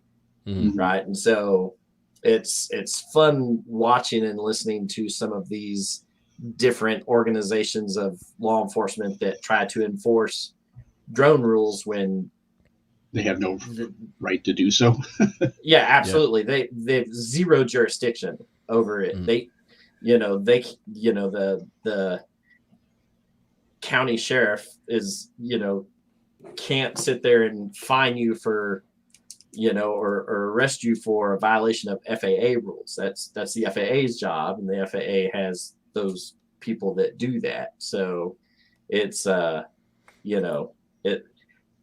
it's hard because the lines of jurisdiction and who can enforce what, where, but with the vast, misconceptions about what they can do and what they can't do, where they can do it, where they can't, I've got all the legit paperwork for my drone, right? Because mine's above 250 grams, and so I have a license for it. I have all of this stuff required, and I've been stopped and said, "Do you got a license for that?" But absolutely. Well, I'm going to need to see it. No, afraid not. So it's. Oh, so they can't. If it's like a cop sees you, you can't shoot them, or they have no authorization to ask you to show your paperwork for it. Right. I didn't. So then, how would that be enforced then? Like, who would wait for the FAA to show up? Right, but what they're trying to do is get you to land your drone so that they can. The Fifth Amendment prevents you from self-incrimination, right? And so if you're flying a drone unauthorized, right, that's larger than that you're required to have a license for, that's required to be marked in a certain way, they can't require you to land it to self-incriminate yourself. We have things in our Constitution that prevent you from being able to do that. If they you can just keep flying around and be like, no, I'm not going to land it. Right, until you run out of battery. How would they get somebody who is flying it illegally then? There's got to be a way. Well, You know, the I question had looked then into that. The question then becomes: do they have the jurisdiction to confiscate your property? They're not. You know, they're. You know, this one is a new one that I have that has, 0 markings on it that are required by law because it's over a certain weight, but if I'm out flying it and somebody comes by and, as long as the problem with that is that you're innocent till proven guilty in this country, and they can't, if there's no reasonable suspicion that you're breaking the law, right? And that's where most of this comes into, is for most states, they have to have a reasonable, articulatable suspicion that you are breaking the law. Simply flying a drone is not against the law. Now, doing it without the proper paperwork, if you're required to have that proper paperwork, is another thing. But if they can't prove that, if they can't articulate that they know you're breaking the law, then they can stand there and harass you, but they can't force you to land your drone just to prove that they were right. They have to be able to articulate that, and beyond a reasonable doubt, that you are violating, that committing a crime in order to, and again, all of that is super. I saw that too. That's funny. Malicious. They can ask you questions and then hope Sure. to incriminate yourself. Right. Again, though, Fifth Amendment for us in America, you're not required to answer a single question. You stand there and go about your day. Well, I had looked into that because I wanted to, on a road trip that I wanted to do last year and then this year that didn't work out. I wanted to find out if I could use the drone to get some really amazing, fantastic shots and angles. And I think it's kind of like some of our provincial parks up here where they disallow the use of drones. And but then you look on YouTube at the location and it's like, there's people using their drones to get video footage. I looked up more from other people who have a drone, and they've said that people have been contacted after the fact. So law enforcement has seen the video and then tracked them down to get a hold of them.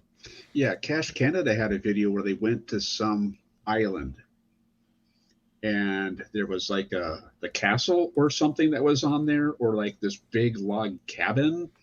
Yep. This is from like about I got my video coming out soon for that as well. Yep. And he amazing stuff. And I was like, dude, you should have flew your drone around that. That would have been great to see. And then he goes, well, the thing is that you can't. And they have, and he said that they tracked down people after they posted their videos like, hey, you flew your drone here.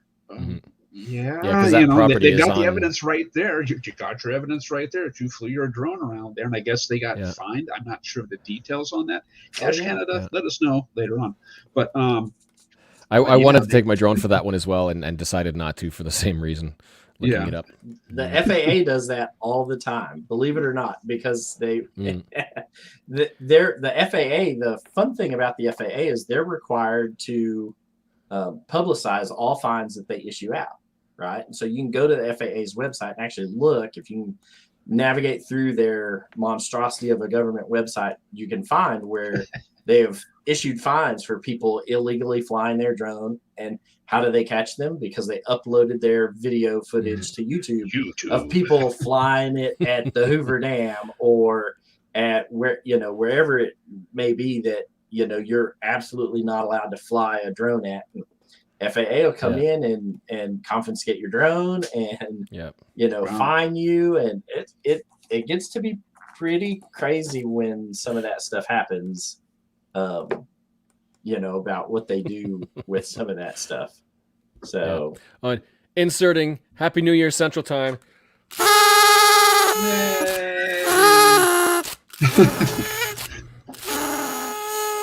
Yay!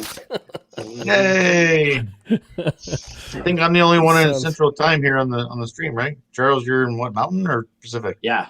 No, we're in Mountain Time Zone right now, this time of year. Yep. Happy So New between Year, the four of us, Mister. we have all the time zones here between the four of us. Oh yeah. Neat. That's kind of cool. That's a very sad sound. It's the little horn that could. Yeah, no, well, hopefully, like I want to get down to Utah, and like you guys all know how just fantastic Utah is for scenery and geology and all that, and so I'm hoping to get a drive down there, along with a few oldie caches as well, to work on some more Jasmer loops. But a border's got to open for that to happen first. Just open. Get this over. Looking forward. I've got a bookmark list that I imported into Cachly of all of the year 2000 geocaches, and it's there's a pretty good spread. Let's see, there's 1, 2, 3, 4, 5, 6, 7 in Utah currently. Wow. So there's a good amount of year 2000 caches to go and grab.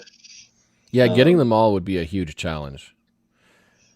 Yeah, I've got 2 of the 3 for Washington State. Maybe on the next trip I'll get the last one. Yeah. Well, I'm hoping to get all of the Jasmer loops that are possible. I mean, Finland is the last place to get to, but other than that, Jasmer. Yeah, getting all of the North American ones for that. You could continue to go as much as possible. You just miss out some months. But yeah, Potter's Pond is on that list. That's one of the ones.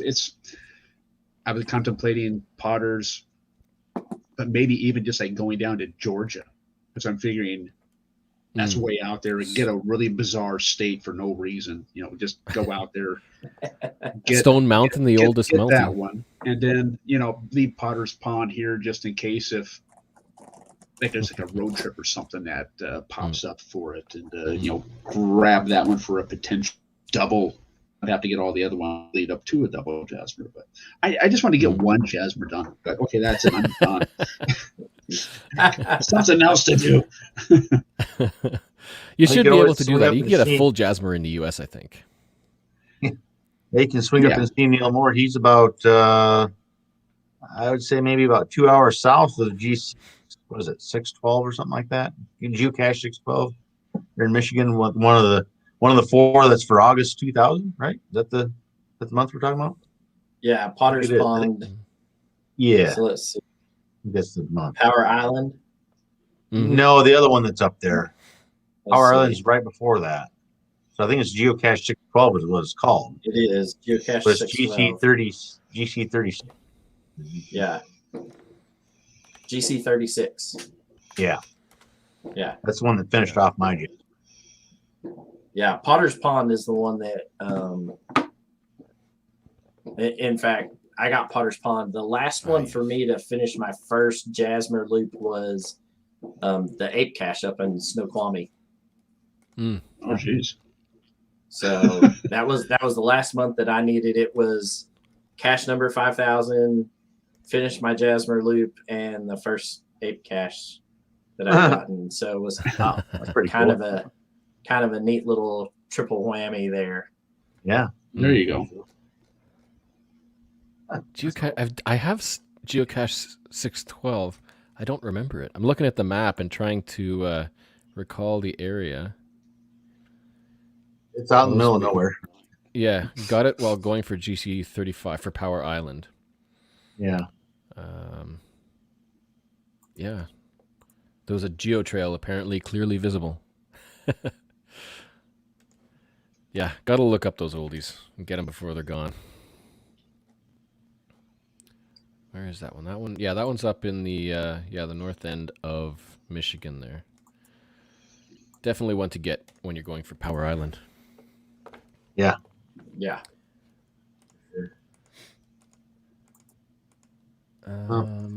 Luckily for me, I mean, I'm about within an hour's drive of Beverly here, GC 28, the third oldest one in the world.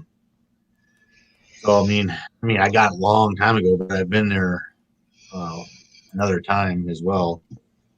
But I mean, Rich is close to the was it GCD, and you got the 8 cache there and everything. And what do you got near you, Charles? You got any really cool historic old ones, or? Yeah, so believe it or not, right here in Phoenix are 4 year 2000 geocaches. Okay. Hard to see, but Oh, I've they're only all close gotten to each other too. I've gotten geocache. It's GC 57. It's the oldest geocache in Arizona. But we're looking at going out and getting. There are 2 others. There's one down here that we're going to go try and get this weekend called Diablo Point Cache. It is in. That sounds familiar. It's GCFE. It's in fear of possibly being archived. It sounds like the park that it is placed in has started coming in and telling people they have to have a permit process, or they have to have this on file or that on file. And the cache owner who owns it is no longer an active cacher. So going to go try and grab that one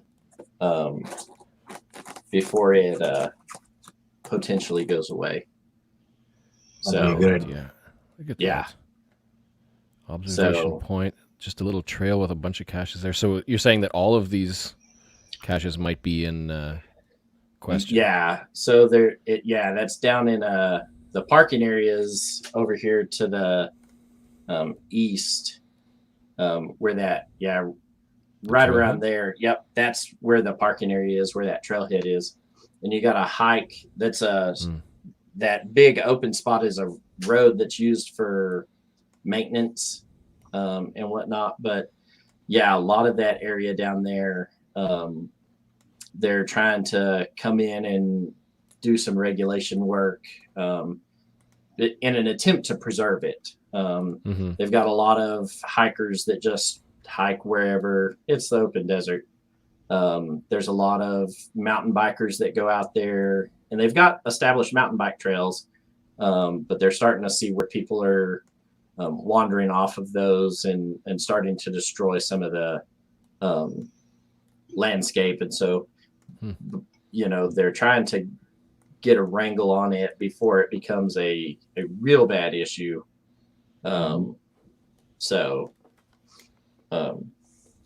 While it's still active and around and, in the 40s or 50s this weekend, good time to go hike out to it and grab it and get back. So. Looks beautiful though. Like that trail was right along the ridge, it looks like. Yeah. And it's a nice ammo can cache. There's another guy that was out there who's still an active geocacher.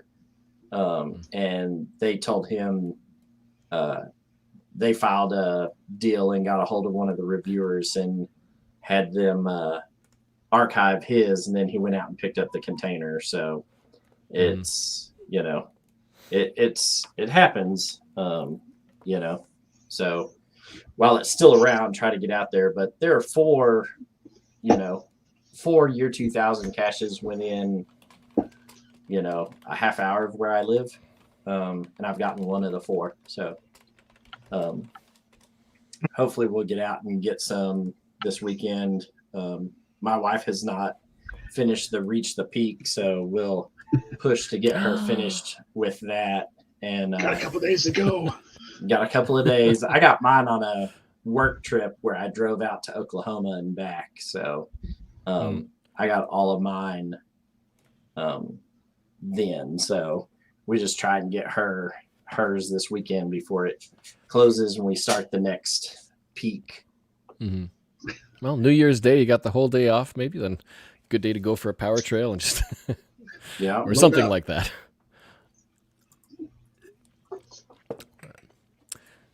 Yeah, the 20-year. I really wanted to get to the ape cache.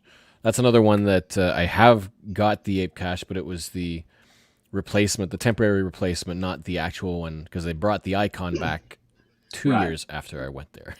Like, no, got the ape mega, but not the icons. So that's something to look forward to. Hopefully next year with Geo Woodstock and HQ's celebration.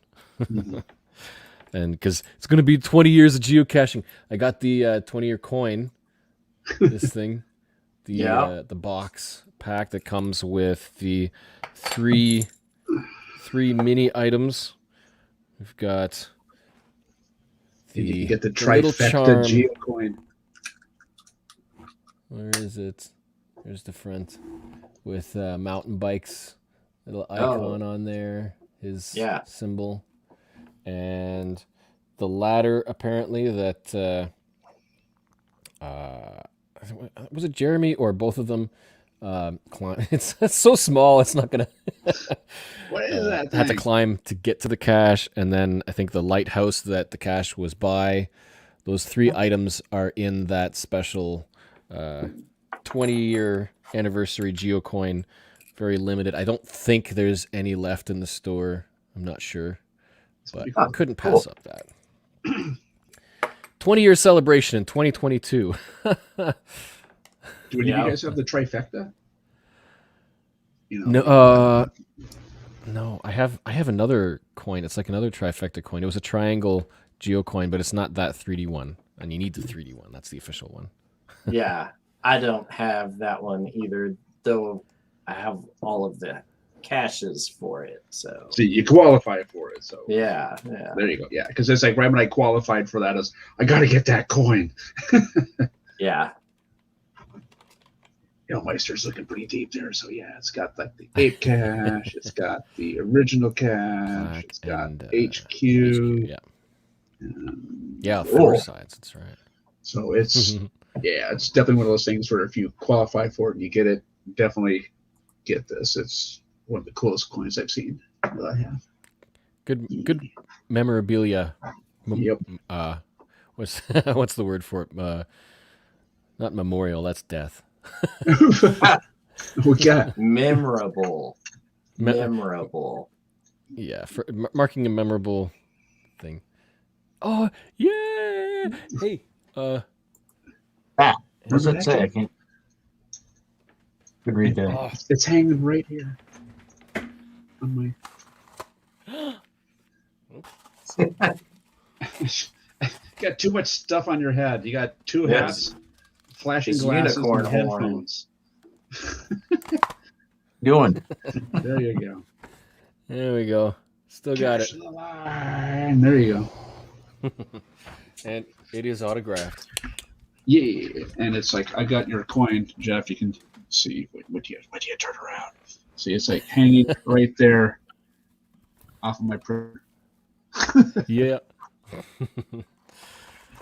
Which reminds me, I need to finish up with. Oh, hey, I can show the woodcraft thing for Podcast to Hope, which is just on its final coating, final finish. I just need to glue some stuff on, but I can't hold it up because they're not glued on yet.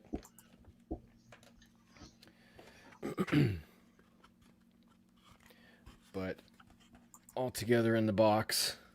Oh yeah, that's cool. The final look. I was wondering how that was coming along. I remember you working on it during the podcast, but I didn't know if you were finished with it or not. I see it now. Yep. That's cool. So I kind of like how it turned out because the white glow looks kind of like it's coming from the hand of the child, so it looks like it's kind of casting shadows coming out. So, excuse me. And then these little leaves. Oh, I think I mentioned in the video as well. These little leaves are glued to magnets on the back, so you can use that to put little path tags on there if you want to, or just leave them as leaves on there and decoration. So I'm just going to finish that up and then send it off to the winner, who has been contacted, so they know. Nice. And as well as the new Cache the Line path tag. We're going to auto expose. It glows in the dark. What is Nice. this? I have a UV light here. Let's brighten it up, and it's much more yellow. Yeah, you can tell how yellow it is there. So it's, Yeah, I can see it from here. it's like caching at night. Ooh, I like it. which ties in nicely because the next EGA Excellent Geocaching Adventures coin. Where is the strap for this thing? There it is, way in front. The next path tag for the Excellent Geocaching Adventures, following a similar theme, like a night theme. So if you remember, the first one was very nickel and metal with a couple of little highlights and stuff, intended to be like a coin.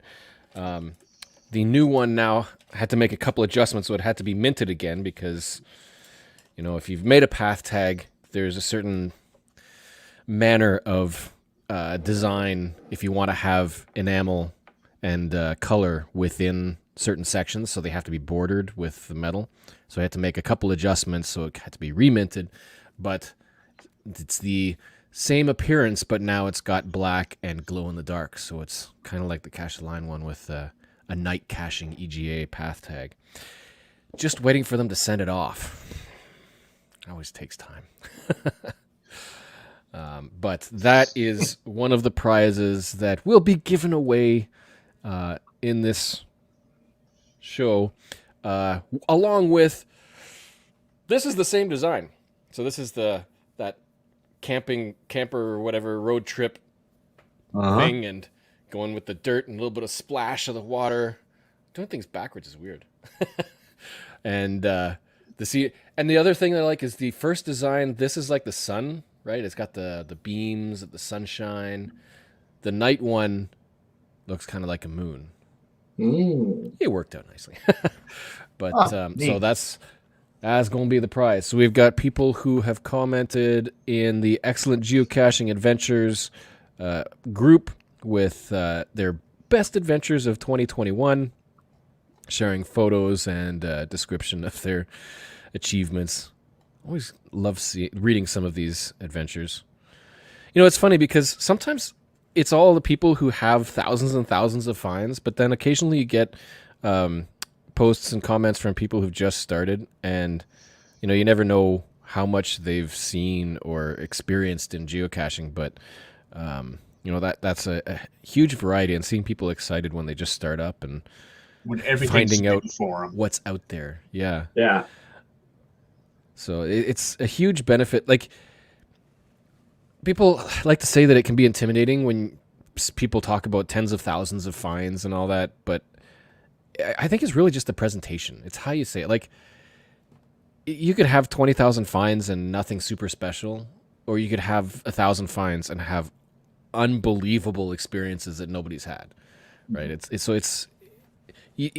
not a matter of bragging. It's not about smiley counts and being any better or worse. It's just like sharing the experiences you've had, because somebody with Places 20,000 it's could taken have you a and first the one. people you've met along the way. Yeah.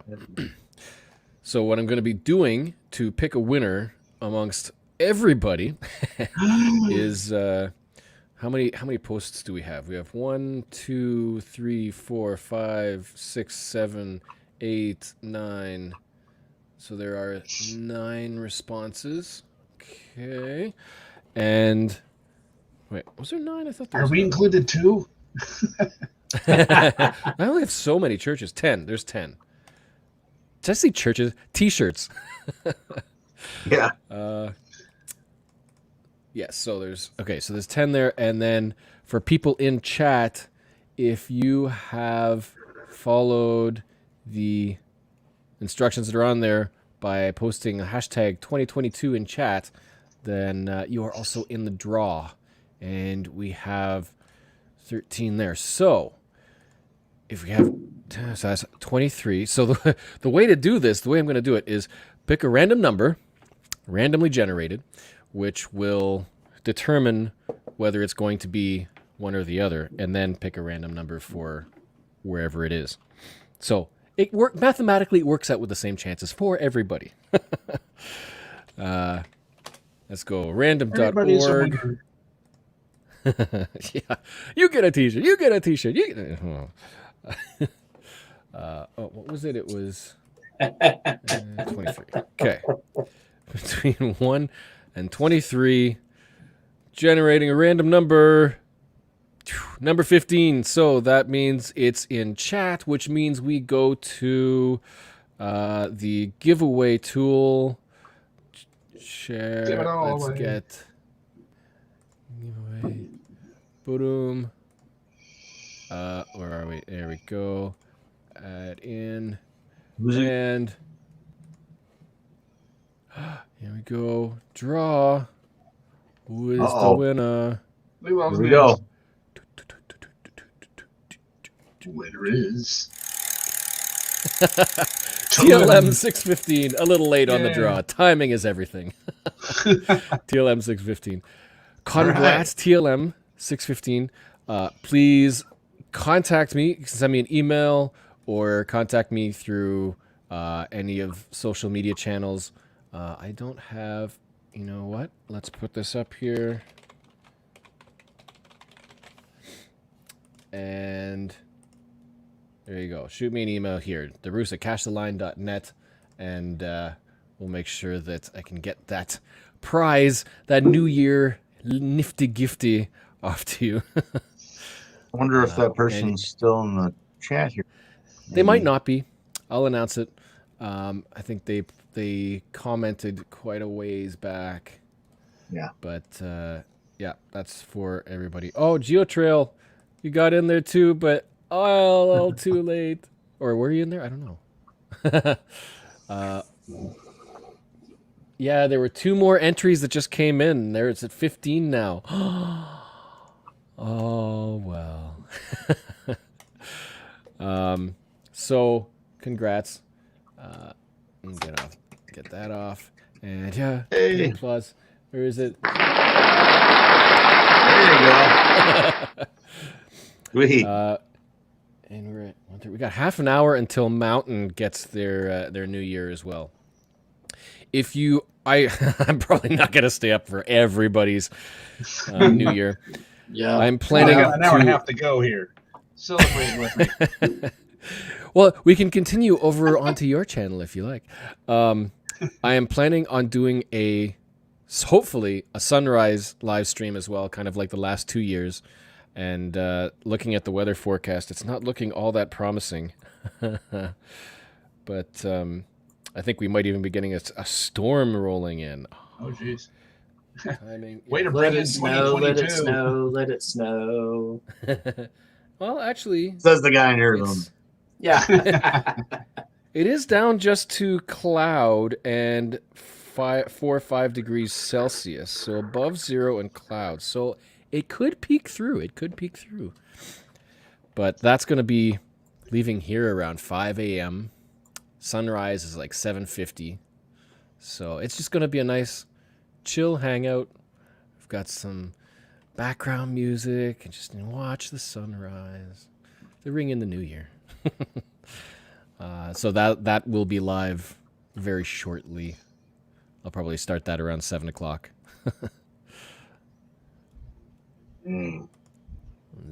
So Force Awakens says that was what I was looking at getting. We've had good luck with it before.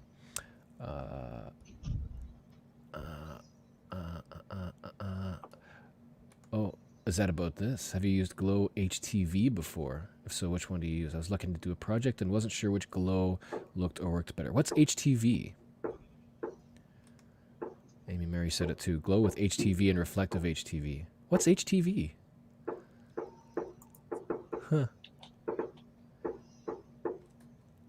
What the T stands for transfer. That's my guess. Oh, Talking about making for shirts. For t-shirts, yeah.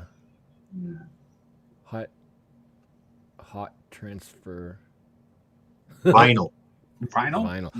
vinyl. Heat Yeah, transfer. heat transfer vinyl. There it I was is. close. There you That'd be kind go. of neat. I do have a T-shirt. It's a Tron Legacy, so Flynn Lives T-shirt that has a little secret message in UV. It's official and it's rare, extremely rare. It was from San Diego Comic-Con, a promotional event for Tron Legacy, way back, many, many years ago. That was what the movie that came out like 2010, 2011 or something. Yeah, Yeah. That was been a long good time. movie. Oh yeah, and they are working on another one. I Oh, can't remember what really? the last news about that was, but it's That would be still up in the interesting. air. Okay, so do we have anything else to mention? Virtual events GIF. What's coming up? What do we have coming up? What is coming up? Oh, Where's my calendar? all got- right, gentlemen. Is he zoning? I'm tapping out. Yeah. Charles, before you go, Charles, I forgot that I had this, and I got to tease you a little bit. I'm sitting here with my book of geocoins sitting here, and it's peeking out. I'm like, wait, I got to get that out before Charles goes. I just wondered if you wanted to discover my Green Bay Packers geocoin. Would you like to? Look at that, conspiring with the enemy. It's No. It's trackable. I don't know. You Packer fans. Wondered Yeah, if send, you- send, I don't know. send me the tag. I'll write you a good Discover log. Yeah, okay. Okay, we'll do that. It's a challenge. Okay. Oh my lord, cheeseheads everywhere. It's just a number you got to add on there. They own a fraction It's of a just a team, fun. and they think that they're Yeah. Well, we'll mention there's no Geocache Talk show tomorrow, January Right. 2nd, but there is Gadget Talk. Was it a puzzle talk as well? no. There's a gadget No. talk on the 4th, Yeah, so and just they're Gadget going to Talk be on the spilling 4th. the beans on the new stuff. So gadget Yeah. talk on the 4th, they'll release all of the cool stuff that we're moving towards. And I think that's it for now. There's nothing else. No other big events coming up. We've got the new souvenir challenge, the new Reach the Peak starting on the 3rd, and I think that's about it. There's still a few. I don't. When was the Snag the Tag game ending? I think that was going to be January, is it the end of January? January 24th, 25th? Something like that. Then there'll be a new one. Yeah, it'll come up. So time left to snag a tag 23 days. Yeah. Yeah. So that's going to be this month. So yeah, this month it's January. Sorry, Rich. Got an hour and a half some- to go. for some of Hour and a y'all, half for from some now. of y'all. I still got a half hour to go. How's So, 2022 so far for you that have experience? Has it gone crappy yet? Is it We're still here. okay? You're still alive? We're Okay, still good. here. Good. So far in 2022, I've just hung out with the best of companies, so it's been pretty good for me. Yeah. Thank you. It's a great way to ring in the new year, especially with all the people in chat all joining in. Community, people, man, people. That's what it's about. So, all right. Send me that trackable code, Jason. I'll discover it. I'm not Okay. that shallow. We'll do. So, all right, guys. Y'all have a I want to read good. the post you put on that thing. Yes. All right, y'all have a good Right. evening, what's left of it, or a good morning for you other guys. Happy New Year, gentlemen. It's been a blast and a pleasure. Thanks for Same joining here. us, Charles. Awesome It was a talking to you pleasure. again. Thanks for Yep. being Yep. So look forward to seeing you guys at some events coming up this next year. Absolutely. Alrighty. Yep. Alrighty, we'll see you, Yeah. man. Thanks. We'll see you. Have a good one. And I think that may just be a good note to leave the live stream on and move properly into 2022. 2022. Wow. What a number. 222. People, and we weren't lonely this season. We weren't lonely this new year. That's good. Lonely no more. People staying with us pretty much the whole time. We've been on for quite a while. I'm really surprised at the people that are still watching us. And I guess we're not quite that Yeah. boring, I suppose. Maybe they just Well, walked if you think away, about like, it, let go. if and if people are doing stuff for New Year's, we're on the East Coast. There's still 3 hours of people waiting for midnight to still come along. So who knows? Yeah. If you're in a different time zone, set up a channel and do a live stream and get people to join you.